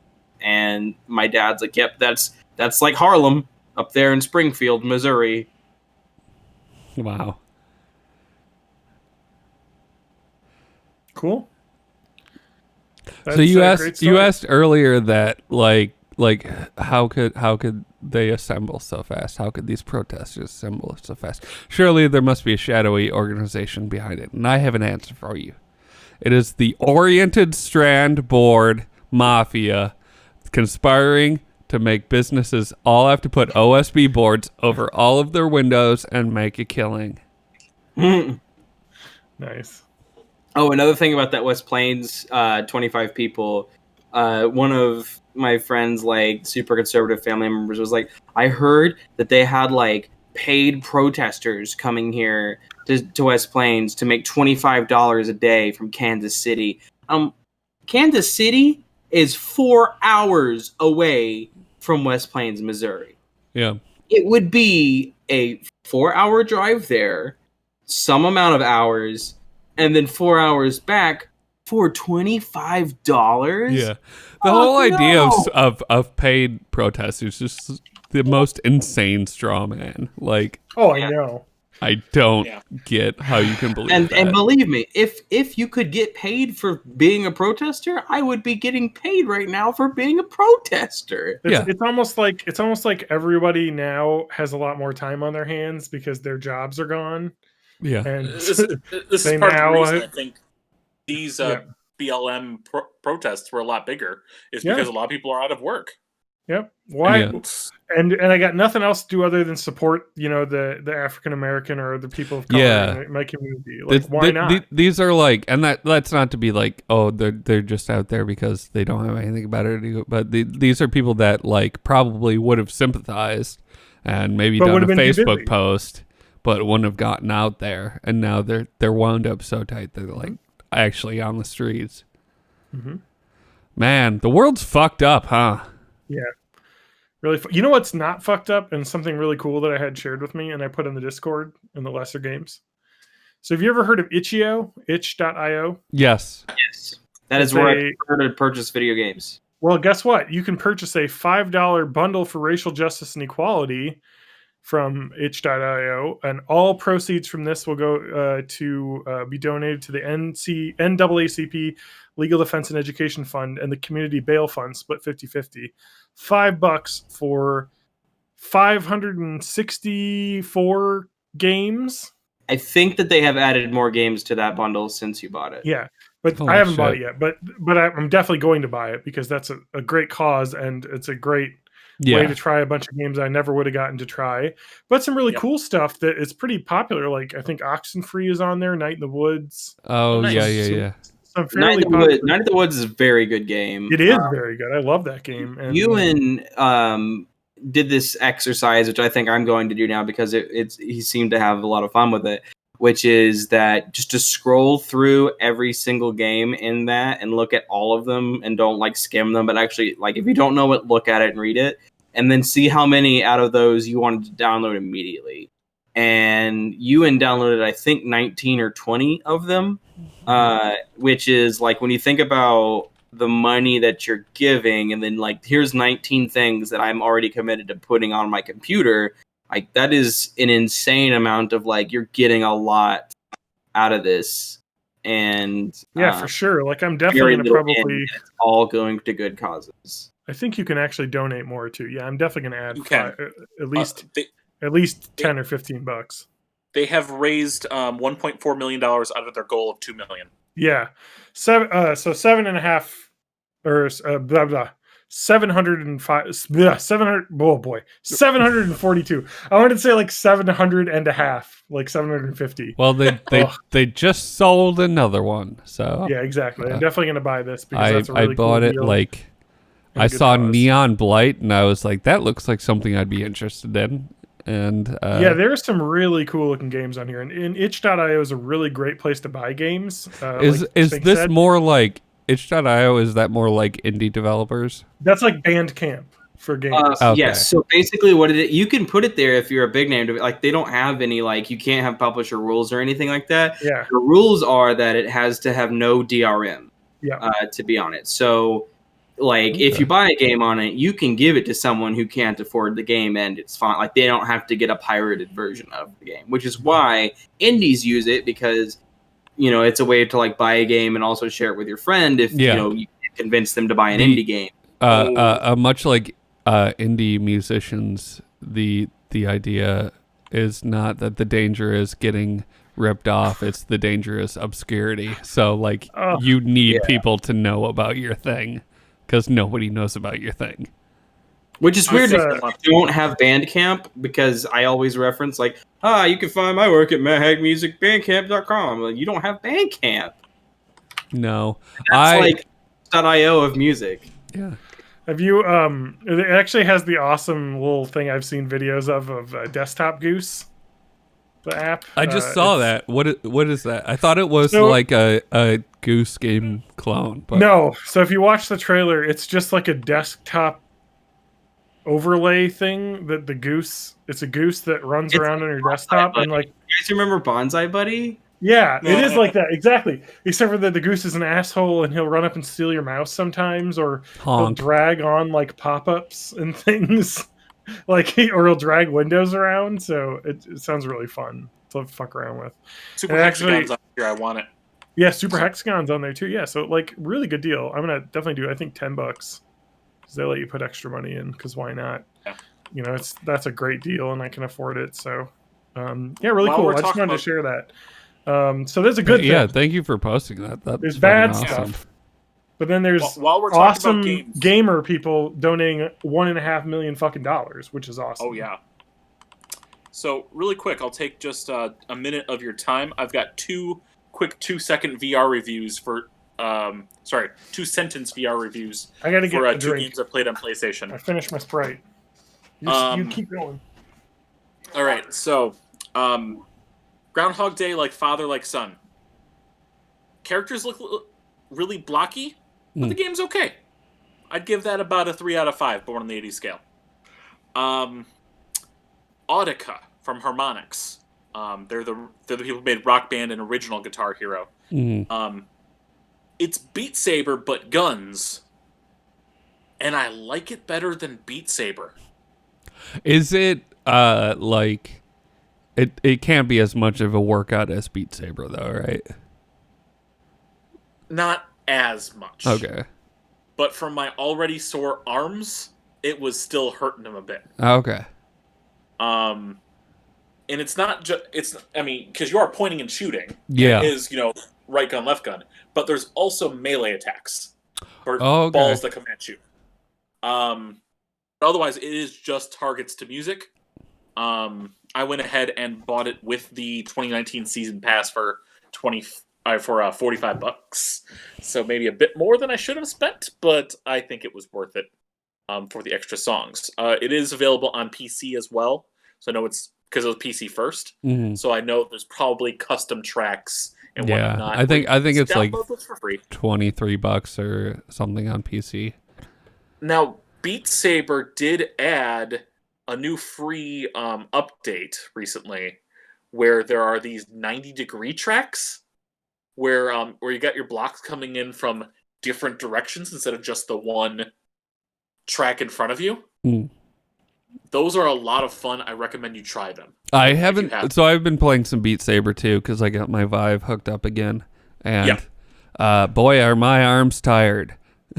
Yes, very much so.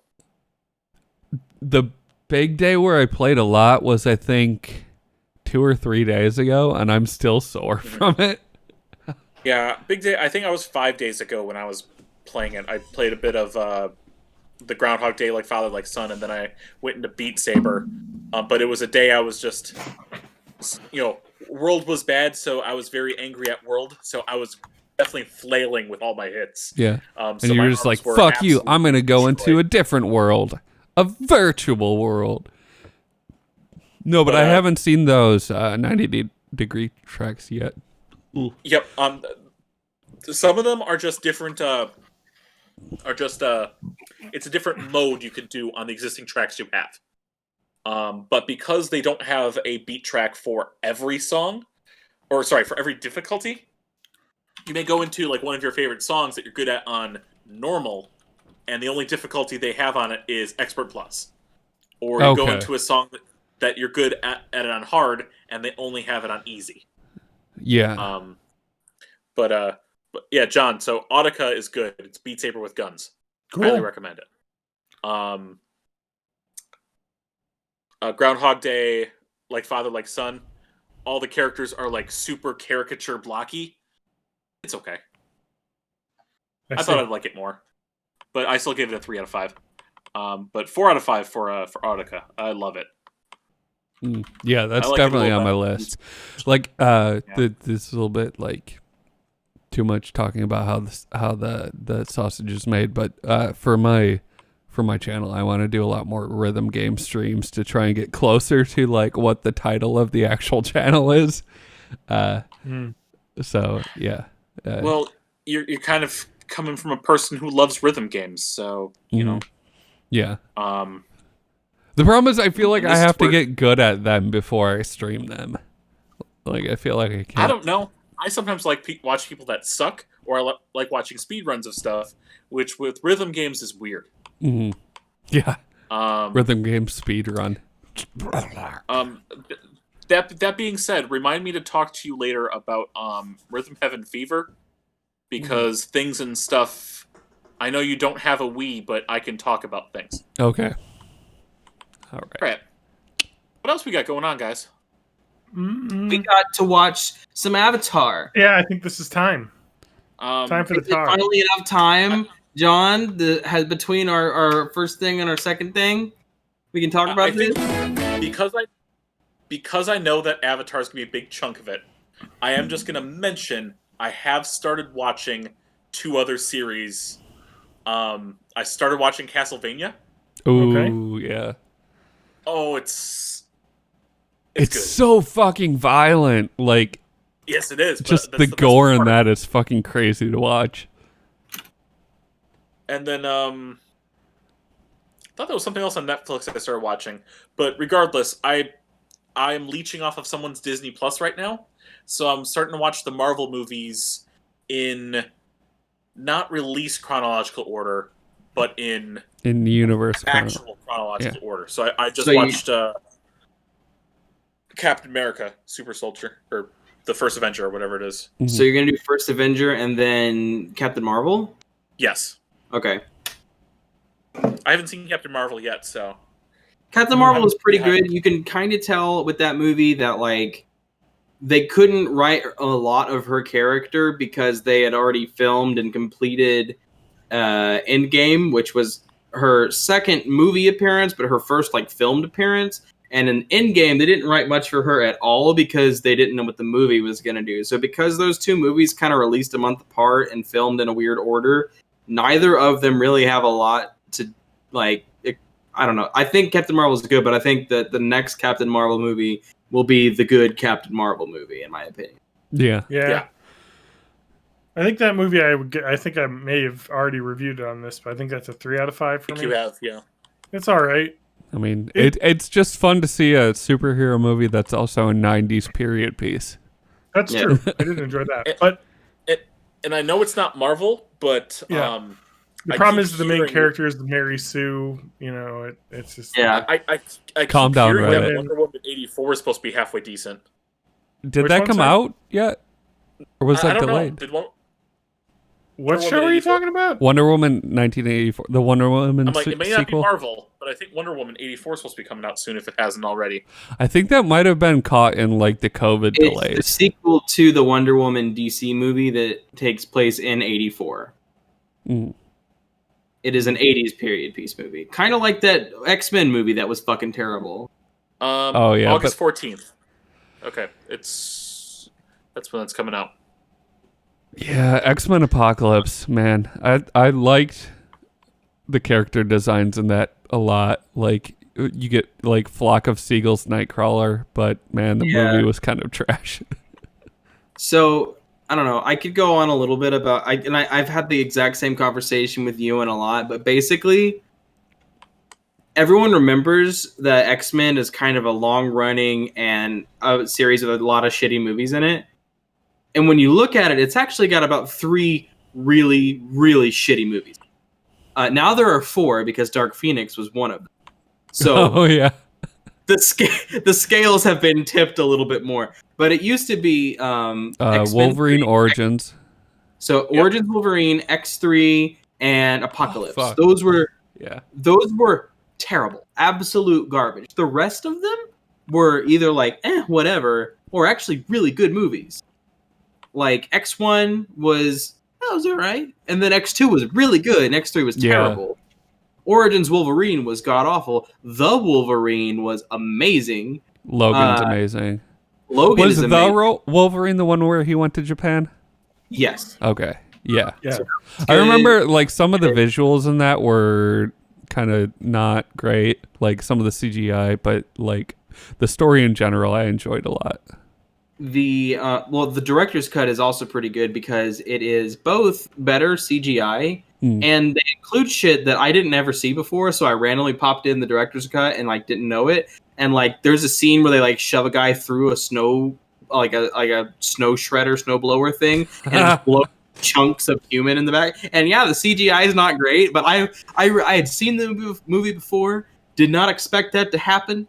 Because I didn't realize I was on the director's cut, and it happened, and I was like, "Oh, damn!" That's all. Are all the X-Men movies on Disney Plus now?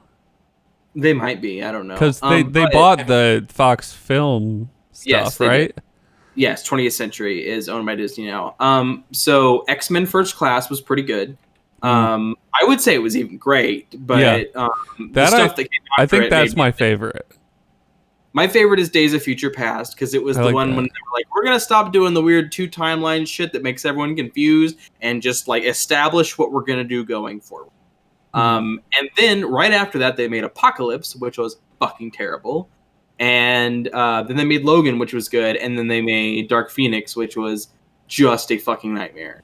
So, like, at one point before Dark Phoenix came out, I would have said, you probably give the X-Men franchise a bit too much crap for how many good movies are in it. But I mean, like, 3 Origins Wolverine, Apocalypse, and Dark Phoenix are all literal garbage. So, like, I don't know anymore. I don't know. The X-Men franchise to me is like kind of like your grandpa who like says some problematic things, but also you kind of have to respect him because without him, none of the other comic book movies would exist. Like I think without X1 being as successful as it was, I don't think we'd have Marvel. In my opinion, it was Blade. I did watch the Blade series recently, and I was like, wow, these are actually fucking good movies. Another series that gets way too much shit because, like, Blade Trinity made it real boring. It's fine. It's a fine movie, especially when you compare it to, like, the standards that movies were up to at the time. But I don't think people usually think of Blade as a comic book movie. They think of it as a vampire movie. They think of it as a Wesley Snipes movie. Oh, yeah. It's like an action movie. Yeah. Also, if you want to just like hear a shitload of like 90s club music, watch Blade 1 because that is all just fucking 90s electronica. Yes. Blade 1 is so good. Blade 2 is also good, but it's not as crazy 90s. Yeah. And Blade Trinity, like I get why people are like down on it, but like it's not bad at all. And I honestly wish Wesley Snipes would be allowed to come back and be in the MCU as Blade. Oh, that was a Marvel comic? Yeah. Yes. Blade's Marvel. I assumed it was an indie like Dark Horse or something. Nope, it's Marvel. Wow. Also, Dark Horse, I believe, is it? No. Vertigo is owned by DC. I was gonna say Dark Horse was, but they're not. I think Dark Horse did some DC comics at one point, but it was just like a contract thing. I was thinking of Vertigo. Vertigo is the name of like it's not DC, but it is DC. It's just their darker brand. Yeah, and it's like a comics about a like 67-year-old Jimmy Stewart playing like a 30-year-old detective. So, what do y'all think about Avatar? Yeah, so we watched episodes 11 through 15. I did forget to watch episode 15. So. Oh man, that's the one where it all comes together. So the first episode was The Great Divide, which was, I believe in anime terms, you call this a filler episode. Yes. It was about our World of Warcraft guild. And there was a great divide in the membership. So that one is what I believe in anime speak is a filler episode, but it was almost like they specifically tried to make a filler episode, but because they did it and weren't like just forced to make a show like real anime is, it still had pieces in it that show up in both later in Avatar and in even Korra. Yeah.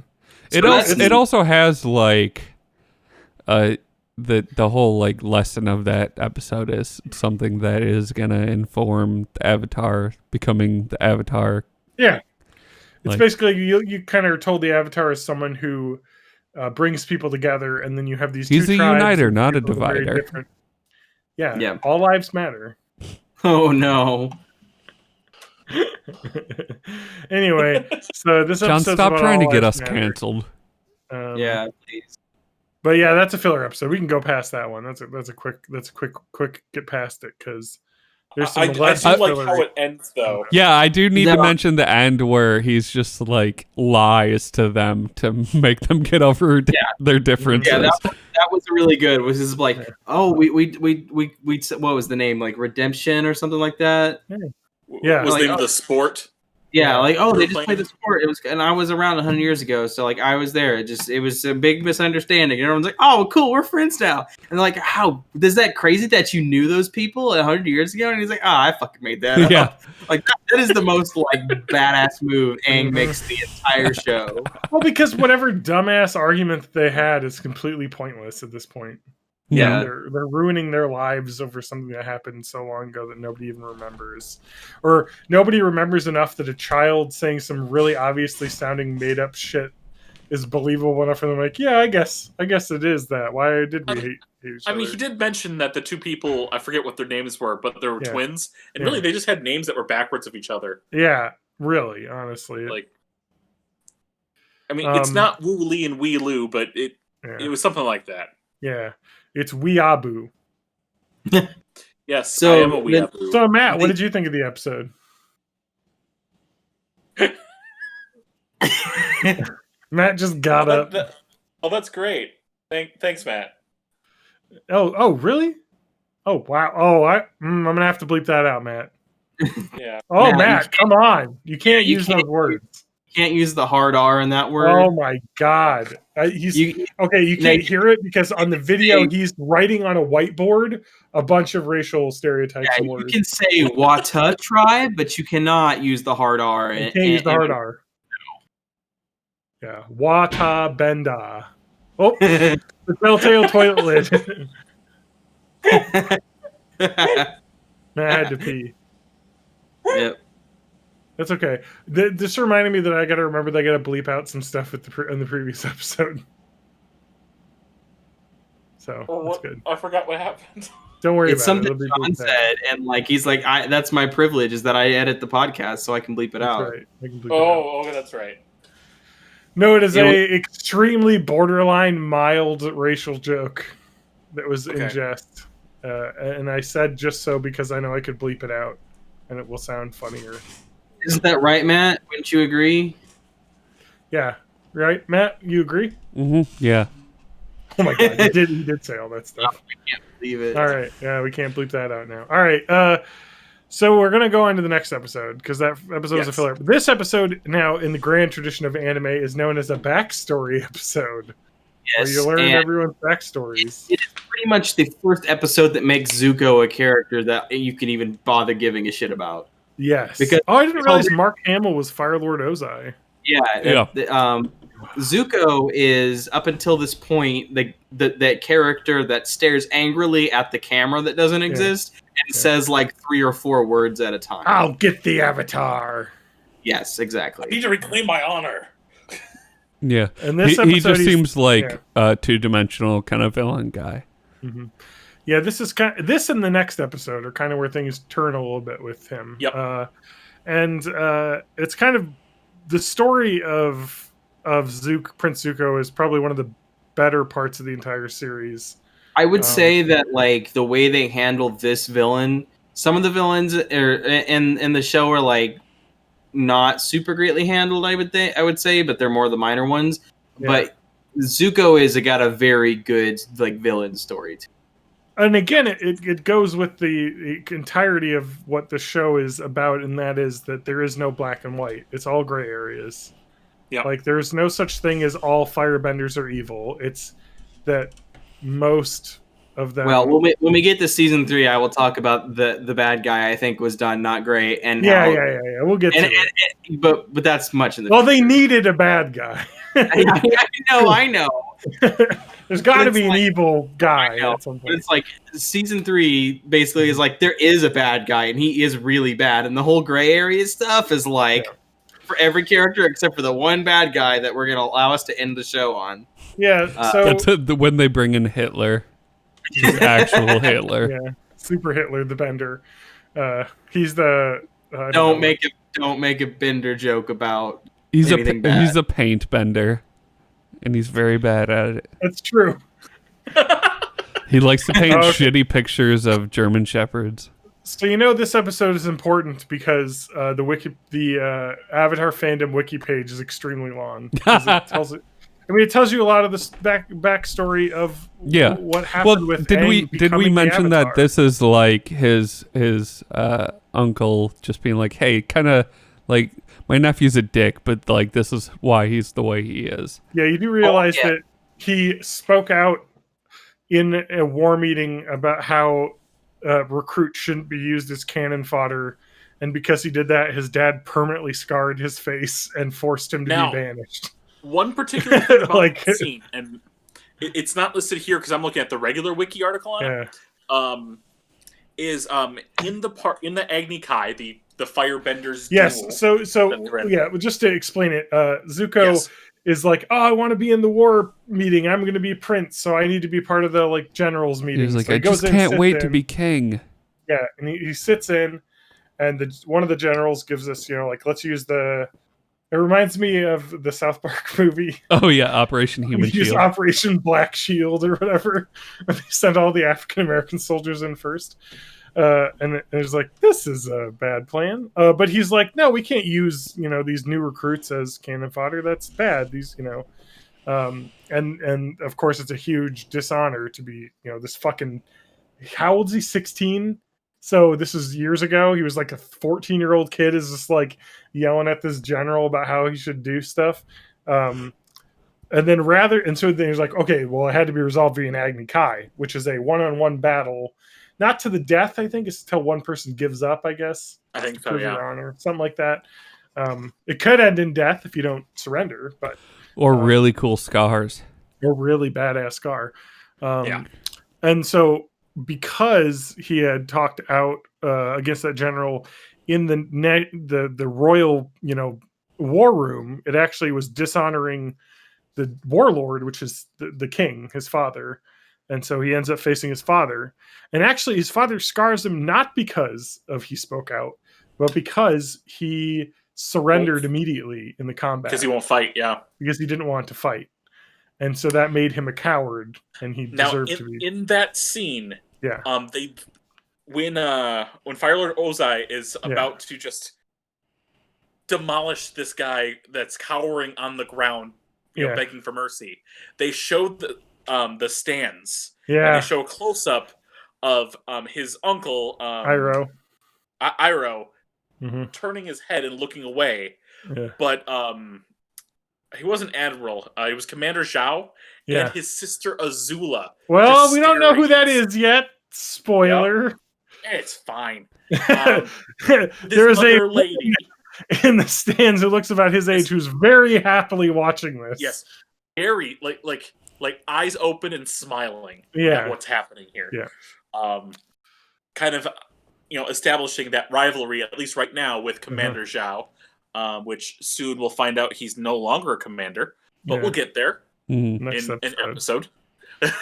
Yeah, like the first words out of his mouth, pretty much.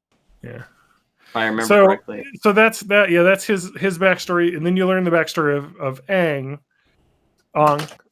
and he.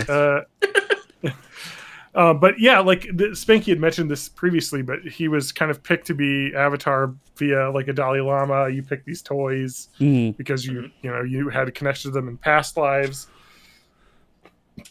But his story is how about like because he became like Superman of this world, he can't live a normal life anymore. Like his friends are like, well, we can't play this airball game with you because you're just going to kick us all of our butts because you're like the super Avatar airbender. So it isn't fair. He was also told he was Avatar 4 years before they normally tell people because of the Fire Nation. 16 and this kid's like 12. He's like, well, we need to tell him now because the world's going to shit. Yeah, it's too. We can't wait 4 years. And he's got like competing kind of teachers where one's like, no, he has to like be a person and a kid, and the other one's like, no, train constant. Blah, blah, blah. And it's obvious that the one who's like, treat him like a kid is the good character because it's a kid's show. So it's like, don't the one who makes you do homework is bad. The one who likes to play games with you is good. Yeah. So it's actually kind of really, it's actually really heavy for Aang because he chose to when he learned that he was going to be sent away to train and away from his kind of father figure that he had. I forget the name of that. Monk Gyatso, yeah. Who was his best friend since all the kids wouldn't play with him anymore because he was like Rudolph or something. I don't know. That was a little bit forced, I guess. I feel like people would still play with that kid. But anyway, he actually runs away and gets caught in a storm and then has to do his like crazy thing that freezes him for 100 years. And after he left, that village was almost suddenly attacked by the Fire Nation and destroyed. And all of his friends were killed. And so he's basically like, I abandoned them and I wasn't there to save them. I think this is also like the first caused this to happen. I think this is also like the first like acknowledgement from Aang that he is the last airbender. Mm-hmm. Like, I mean, you already know it because they've already been to the Southern That's the Temple. title of the show. Yes, but all and also like they've been to the Southern Temple already, and like they've been dead. But like this is it kind of sets in for Aang that like Yeah. I literally am the last one. Like and that's at the temple, he had that moment where he like went Super Saiyan, and it was just kind of like the shock and rage of it. But this is him like as a human finally coming to terms with it. Mm-hmm. Yeah. And it does suck because like he's got this thought of like if I was there, maybe I wouldn't be the last Airbender, and maybe the Fire Nation would have killed all these people and taken over, you know. But also, Qatar is there to say, well, it's the past, you know. You maybe you were meant to do this, you know. There's no way to know. You can't, and that's kind of brought up in the episode, not immediately following this, but later, like thinking about the past versus the future. And how you can't control the past. Can we talk more about how Sokka is fishing this whole time and like all of the dangers of that adventure? Yeah, he's like, let's go fish, and then there's a big storm. Wait a minute. No, I thought this one was the one where wait, is this? Are we talking about? You witch too much, and now you don't even know what we're talking about. Sorry. Are we doing? Yeah, never mind. Episode 12. Anyway, let's move on. But that's episode 12 is Blue Spirit, right? Nope, that's the next 13 one. That's Blue Spirit. That's where we're going next. And I want to get to that one because there's not much else to say about this. But before we get to episode 13, there's a moment at the end of episode 12 we should mention. But if you have more 12, well, just the moment where he's he flies out of this like storm or something, and oh shit, he's right at Zuko's boat, and they have this moment of eye contact where it's just like, I see you, you. I'm not gonna yell for like the cannons to start firing. It's just a weird moment we have. It was actually a pretty good moment, though, as a character development moment for Zuko, because he was all kind of like, I don't care about the crew. Let's get the Avatar. You know, who cares about a storm?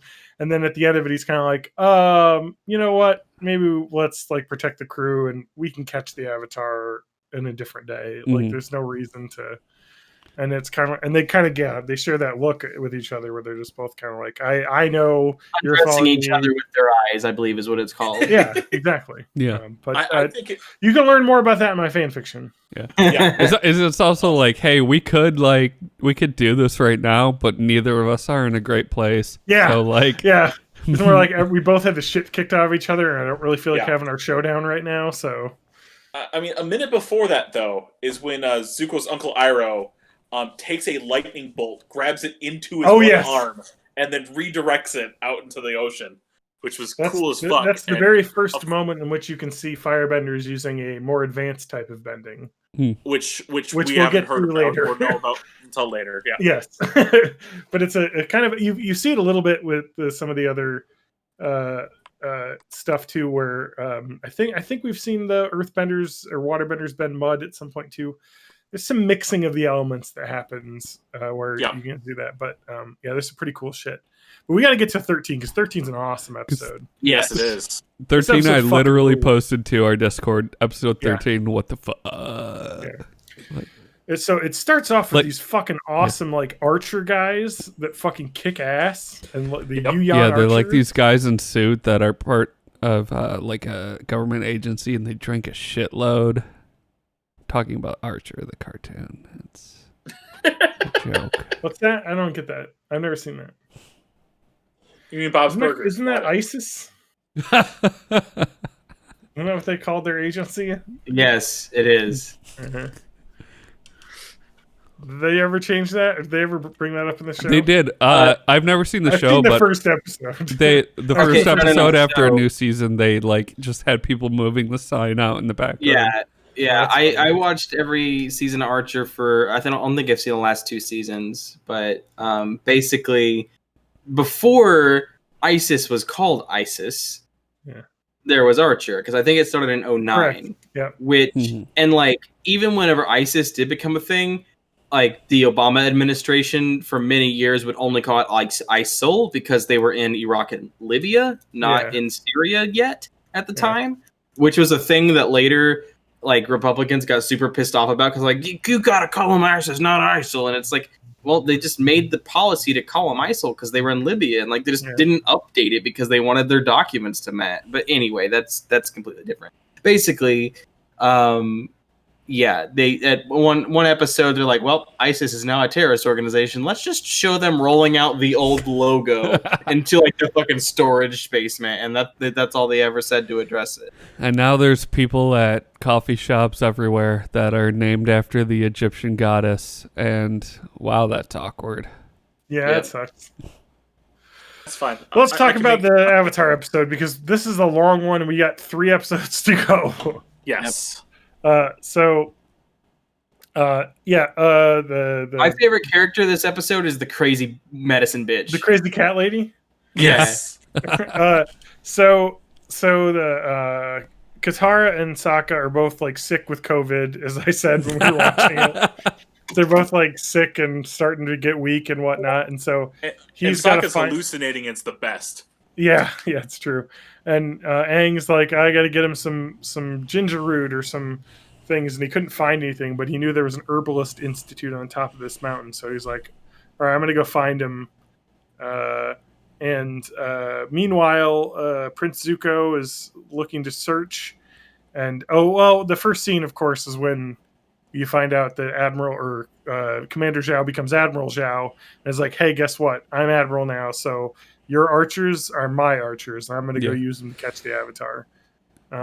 He has this badass line where he's requesting something, and then he reads the letter, and he's like, the request is now a command. Yeah, and you're like, oh, fuck, dude, this guy's badass. And so while he's racing to go to the herbalist, the Fire Nation lookouts find him, and he reaches the Herbalist Institute, and she's this crazy cat lady, and TJ hates the episode so much that he quit being a part of it, but... is that an option? Yeah. Well, by then.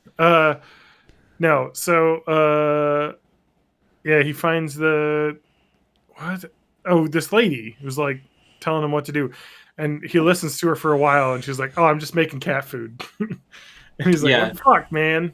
I need to help my people." So the whole time you think she's cooking up the medicine to like save Sokka and Katara or whatever, and like she finally gets done. She's like, "Now it's finished," and he's like, "All right, give me the medicine." And she's like, "What the fuck are you talking about? This is cat food. Get out of here and go find some frozen frogs that are frozen in like this one. Like you can't freeze them anywhere else. They have to be frozen in the lake, and then you have to shove them in their mouths while they're still fucking frozen. That's how you cure your friends." And honestly, y'all, I thought she was making that shit up. Yeah. Like. You find out at the end that actually does cure their illness, but I thought she would just be being fucking crazy. Yeah. Zuko is also like, Zhao basically gives him the order saying, "Hey, you gotta give any information about the Avatar because now Admiral Zhao is looking for the Avatar." So and so now it's kind of got a rival, I guess, in his search for the Avatar in this Admiralty. But so then Aang's like, all right, I'm gonna go get some of these frozen wood frogs, and the fucking arrows start coming out of everywhere, and he gets pinned to a tree, precision aim that they have, and they take him alive, and he's put in this fucking jail cell, and you're like, Jesus. And meanwhile, the B plot is them trying to get water from Momo. Keeps bringing just random shit to them, to where at the end they're like covered in a bunch of nonsense and like a crown and all this shit he found in these ruins. But anyway, this blue masked guy, fucking. There's so much awesome action and animation in this episode. Is just fucking shit up and makes his way into the fortress and sneaks his way in. And rescues the Avatar, and doesn't talk, basically. Yeah, and at this point, I was watching this with Kirsten. I turned to her and I said, "I hope this ninja becomes part of their party going forward," but I suspect they won't. Well, Yeah. So, anyways, there's a really cool sequence. We don't need to get into it too much because there's not a lot to talk about other than it's fucking badass action, like kung fu action, escaping. And then as they escape, he kind of gets. You want to shut the door? At one point, there's the firebinders shoot fire at this ninja, and he throws a bucket of water or something at them to combat it. Yeah. Yeah, so you don't really know who this is, but he's like just badass fighter, obviously. And they get out of the temple, but he gets hit by arrows, and then Aang sees a chance to run away, but he's like, One thing I want to hit is right before they get out of the temple. Yeah. Is that they're basically surrounded, and there's no way they were going to get out. Yeah. And Admiral Zhao loudly exclaims, "Make sure we have to keep the Avatar alive." Yeah. And immediately, this blue mask guy goes, puts the sword and stab to Aang's neck. Yeah. And so you're like, oh, okay, this guy's like, doing this. I don't know what side is he on. But they escape, and then Aang, being the good guy, is like, well, even though this guy threatened to kill me, I gotta rescue him. And he pulls the mask off first, right? And finds out. I think the mask partially falls off. But does he see him before he rescues him? I think he does. Yes. Yeah. Yes. Yeah, exactly. Yeah, it's outside the temple. Yeah, exactly. They get outside the main gate, and then he sees that. And they just fucking nuke him. And I think at that point his mask falls off. Yeah, and he sees it's Prince Zuko, and he's like, I could get away, but he can tell obviously that these guys will fucking kill Zuko if he leaves him. So he takes Zuko and runs off. While Zuko's coming to, Aang tells him a story about Kuzan, someone he befriended in the Fire Nation, 100 years ago, back before all this war was happening. And you never see a flashback of Kuzan like you do of no. But as a preface, which is fun, you do get to hear Aang talk about him in season 3, and also the slang that was popular 100 years ago was no longer popular, and that's kind of a fun joke. So look for that in 2 seasons from now. Yeah, so it's kind of like just an interesting little moment that they have there. And he said maybe we could have been friends if we had met before this all was a war. And then immediately Zuko's like, "Fuck you!" Fire. Yeah, but you kind of get a little bit of a moment there between them. They were undressing each other with their eyes again. Yeah. Mm-hmm. Okay, before and their hands and teeth to just have some like kinky sex. Yep. And then we have another filler episode. It's not only a filler episode; it is a horny as fuck episode. Yeah, this is where the horniness is brought up to 1,000. This is the fortune teller, where they make it to a Earth Kingdom village where there's a fortune teller, basically Katara puts this necklace that he made for her on, Aang made for her on, and he's like, damn. Yeah, it's like literally like fucking bedroom eyes. Yeah. Look at her. Yeah, it's literally like, oh man, you were pretty ugly before, but after that necklace I made you, I am hard as a fucking rock. I'm as hard He's like, hey, I know you lost your necklace from your mom, but like maybe I could be your mom. and then they get to this village and they go to see a fortune teller. And then this little girl who's Aang's age, who is has like, Spanky's favorite character trait of a gap in her teeth. Yeah, she's got it's very good. The cute child tooth gap, a little precocious, and the hair. I like her hair. Like her character design's very fun. Just like Aang's is kind of fun. He's a real goofy looking. But basically, all Katara is interested in is what's my love life going to be with the fortune teller. She's all how many times are me and my future husband gonna fuck? Yeah, how many babies am I gonna have? Is it accurate? You watched Korra. It talks about great grandkids, and as this one is born, that's when you pass away. But I don't know. I can't remember because we will get as the timeline is forward and So Korra, they you only learn- have grandkids in Korra. Yeah. So I guess Like it's only one generation like later, and then like the children of that generation later. So it's like there's a couple like young kids that are grandkids, but there's not like, you know. So anyway, she tells Katara that she'll get married to a very powerful bender. And then Sokka's like, this is dumb. Like, I don't give a shit. Because Sokka's awesome. And Sokka's like, I don't believe in new age. Yeah, Sokka was the only one that wasn't like part of this stupid narrative and also extremely horny. Sokka's like, look, Sokka's I'm already surrounded by got his literal way. wizards. I don't believe in magic. I mean, at least once a month, Sokka gets full frontal of his bitch, so... What? Well, because it's a full moon. Well,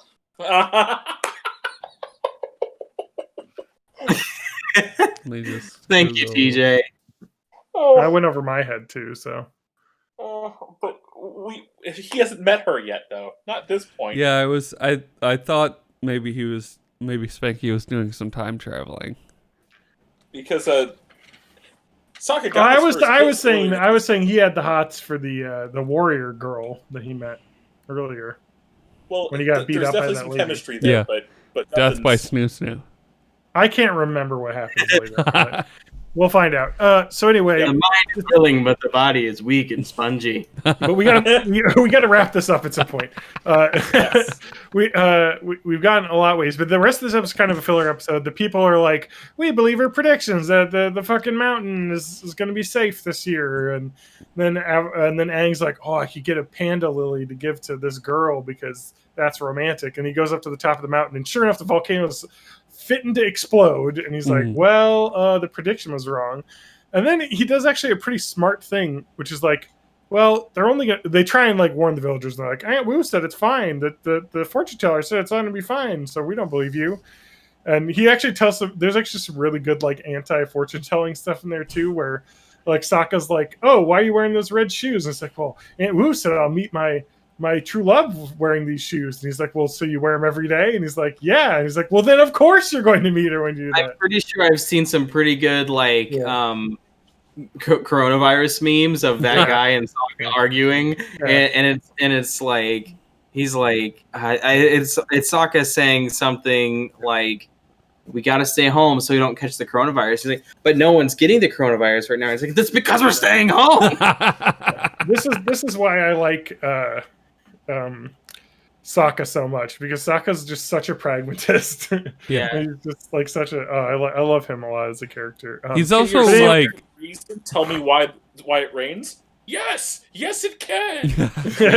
yeah. Could your science explain this? He's also definitely the bravest character in their like party, because he's the only one that's not a fucking magician. Yeah, he just has human powers. Yeah, but he's a badass. He's Boomerang Boy. Mm-hmm. He's got that cudgel. The Boimerang. So Cudgemerang. Anyway, they decide, hey, actually, we'll just steal her cloud reading book and make the cloud for like imminent doom, and then she'll see it and be like, oh crap, we should evacuate. Yeah, and of course the people listen. Which is another plot line that's resolved by them just fucking lying and just faking a but they faked a miracle. It worked, instead of convincing this village that the fortune teller was flawed, they were like, let's just fake the miracle.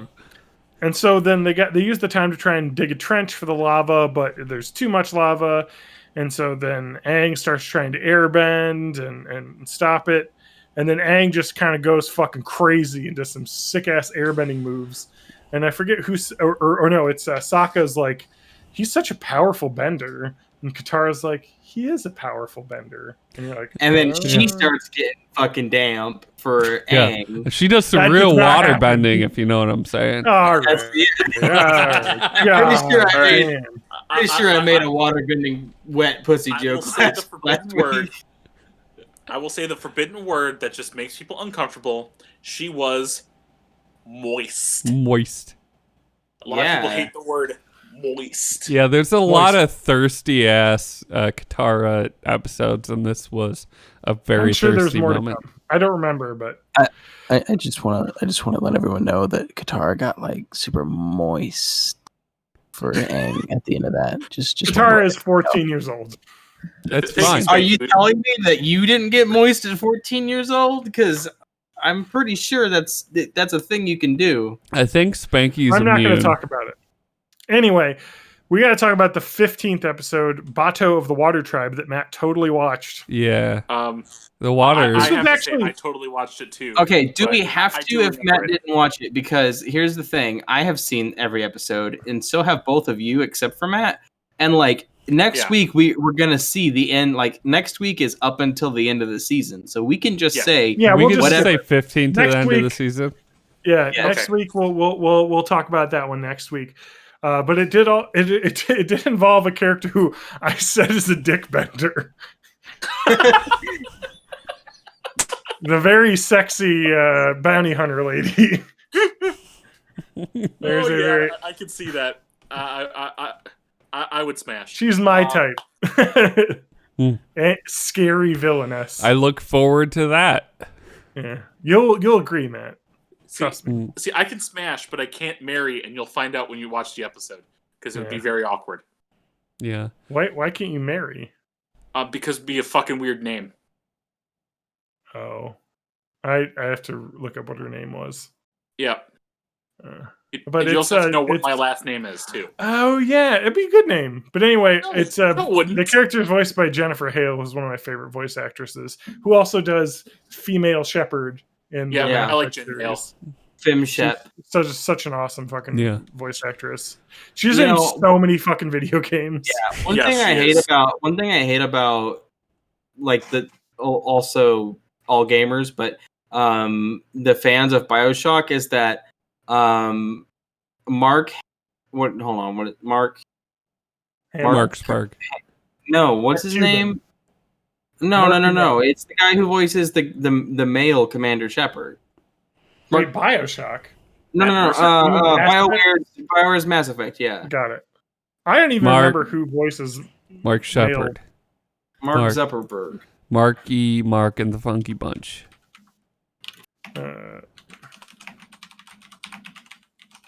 Mark Meer. Mark Meer. Yes. Yeah. So people, I think that Jennifer Hale is a much better like voice actor than Mark Meer. Not that Mark Meer is terrible, just like the voice lines and like one of the games is like, "I'm Commander Shepard, and this is my favorite store on the Citadel." And then Shepard meant to be a bit hacky though. Okay, but like every single sentence is, "I'm Commander Shepard." Every response that I give, I like him alright. But Jennifer Hale is very, very good. And anyway, what I don't like is that like the gamers and the people who are fans of Mass Effect are like, oh yeah, there's Shepard and then there's FemShep, like the NBA and the WNBA, not the MNBA and the WNBA. It's like, to be fair to the FemShep people, she is not the default option. You have the real and the girl, and I'm just like, I always played as. But look at Mass Effect. The cover is a guy. It's the male character. When people say Shep and FemShep, they're really saying Shep and Cooler Shep. Yeah. FemShep is the way to go. I've been I started replaying Mass Effect as a female and as Renegade. Yes. God, Mass Effect 2. Oh, that's such a good game. With the Renegade options is the best. Like when you could just punch someone in the fucking face as the Renegade option is so badass. I had a friend, his name was Grant, and he was a Catholic boy and could not do the bad options in a video game because it did not agree with his character. Yeah. And he was like, Spanky, have you ever done the Renegade options in Mass Effect? I'm like, that's the only way I play Mass Effect. I'm not going to be a fucking goody two-shoes. I'm going to because look, I know that video game creators have written one basic story. Even if you can alter it a bit, you're going to start at one place, go through the same levels, and end up in the same place. Correct. I'm not going to try and fucking worry about everyone else's problems when I'm there to play a video game and have fun. And if there's an option, especially because the do a Renegade action button in Mass Effect 2 is the pull the trigger button on the Xbox. And almost all of them are either punching or shooting something. I am going to take every one of those opportunities. The renegade actions are always like, here's a villain giving his evil speech on top of a tower, and the renegade actions just shoot him. You're like, fuck yeah, of course I'm just going to shoot him. Or the non-renegade options like listen to what he has to say. Let's hear him out. So I like the problem with those games is oftentimes they incentivize you going like completely renegade or completely like Mass Effect 2 for sure, because it's the only way to get different endings. Everyone to survive at the end. You will lose people if you aren't 100% in either direction. Yeah, and it sucks because like I like to play those games with what choice would I make? Which is the way you should be playing those games. But the problem is that I know the game incentivizes that. So often I would do the Renegade one because at some points it would be like perfectly the right option to do. But sometimes I wouldn't do it even though I wanted to do it because I was like, well, I know I got to be good. So I don't want everyone to fucking die in the final mission. Did you bang Jack or whatever? No, I didn't bang anybody. She's like got the mental faculties of like a 13-year-old. I also don't bang people in video games. Oh, I do. I did make one exception in Dragon Age 2. Oh, okay. Which was not a good game, but in Dragon Age 2. Character named Anders, and I was like, yeah, I want to hang out with Anders because he was like this anarchist who wanted to like blow up the religion. Like he was an anarchist. So in Dragon Age, mages are kind of like enslaved, like they're powerful, but they're under control and like second class citizens or whatever. And he's like, no, that's fucked up. The religion that controls us is fucked up, and I want to explode it. So he just like does a terrorism and blows up the fucking church. And I was like, that is 100% my bae. So I did a romance with him. Yeah. And because he's a boy and my character is a boy, my friend Nick, who is Grant's brother, also a Catholic boy, was like, why did you do that to ruin the game where you had to like romance? He wasn't mad that I romanced the bad guy. He was romanced that I was a boy and I romanced a boy. Yeah, and which that game definitely let you do. Yeah, I'm like, you can definitely do lesbo sex in all these games. So like, yeah. So I romanced Liara Tassani in the first game, and then I cheated on her in the second game with Miranda, and then I love it in the third game when you see Liara Tassani again, the alien chick. She mentions that you cheated on her, and But it was totally like a realistic and good conversation because it was like, because in the first game you're with her the whole game and like whatever the romance options were fun, and the Miranda romance options were fun because basically we argued ourselves into the bed, which was fun to do. It was like a repartee thing. But then you think about it, Liara, your girlfriend, abandons you for like a long time, and she's like, oh, I'm gonna go become the fucking what is it, the shadow dealer. Shadow broker, and like she does this whole thing and she doesn't like talk to you ever, and it's like, well, obviously I'm going to cheat on you because are we even together anymore at this point? And then that's like how it resolves in 3 too, where she's like, you're right, like we kind of both drifted apart there, and then you can romance her again, which I did because I was like, well, Miranda's fucking evil in the third one basically. So Liara's blue lady, not helmet lady, right? Okay. Yeah, she's blue lady. That's Tali is the helmet Tali lady. Zora. Yeah. Is it Miranda? It's M something. It's Miranda. It is Miranda. Okay. Yeah. She's awesome. My favorite character. She's like the evil corporate lady, though. I have a type, I guess. My favorite character in all of evil villains. On all of Mass Effect 2, my favorite follower is Kasumi, who is a DLC character, but she basically is like was a thief, and her man did like thieving to places, and he went and got killed, and now she is just like not got anything to live for, but has like a super cool like character model design and like backstory and everything. Like I just loved Kasumi a whole lot, and her mission was really cool. Yeah, I just love the fact that like it just, I don't know, these games are so well written. And then Mass Effect Andromeda came out and it killed Mass Effect as a series. Honestly, I didn't like Mass Effect 3 until gamers got real pissed off and made like a petition to change the ending, and it made them actually do it. And I'm like, okay, now I hate Mass Effect 3 because they like fucking were like, okay, gamers, you can choose the ending if you want. They're gonna have a party now where everyone has fun. I liked Mass Effect 3 just fine. And I thought it was pretty. I mean, I would probably give that a 4 out of 5, whereas 2 was definitely a 5 out of 5 for me. But like, it was still really good, and it got really good reviews. But like, the backlash at the ending was just I think way overblown. Like, because it wasn't that bad.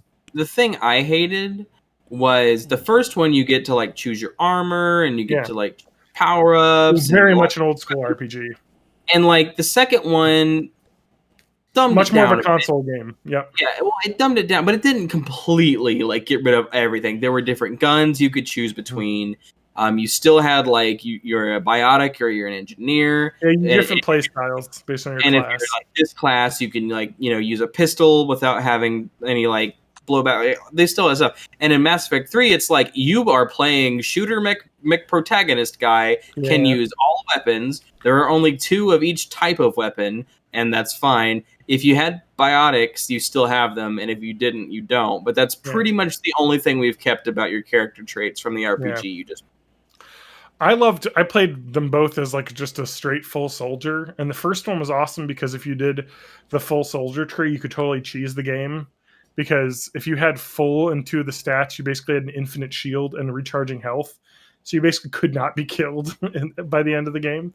One thing I didn't like was they added ammunition to the game, and like they had a whole like in-universe lore explanation of like why guns don't. Yeah, Mass Effect 3 had like you swap between the different type of rounds. What wasn't it? Like you had like ice rounds. But even Mass Effect 2 had like what they called thermal clips, and it's like, oh, you gotta eject your thermal clip, but it's like, but I did all of Mass Effect 1 with no thermal clip, because the way that they explained weapons was that the projectiles are microscopic bits of metal shaved off of. You have like a cartridge of just a big hunk of metal that you put in. And the gun shaves off metal pieces and fires. Yeah, and like the lore explanation in the codex was like one piece of metal can last for like thousands and thousands of rounds. And in the next game, the first thing that happens is, here's your pistol, find a thermal clip for it, which has 12 bullets. And it's like, what?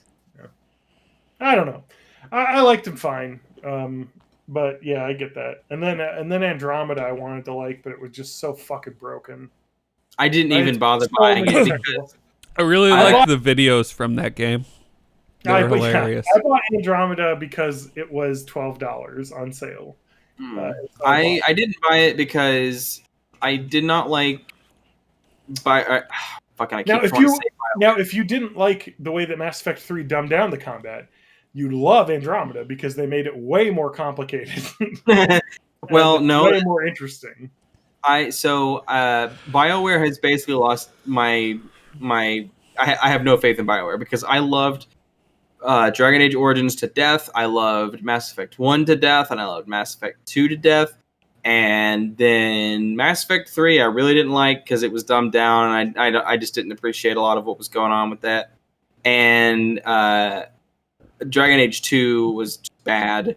It was just plain fucking terrible. Like, there was 3 dungeons in the whole game, and they would just, like, section off different parts of the dungeon, and you'd still be redoing the same like 80% of the dungeon, but you'd see, like, one new part of it, but they'd call it a completely different dungeon.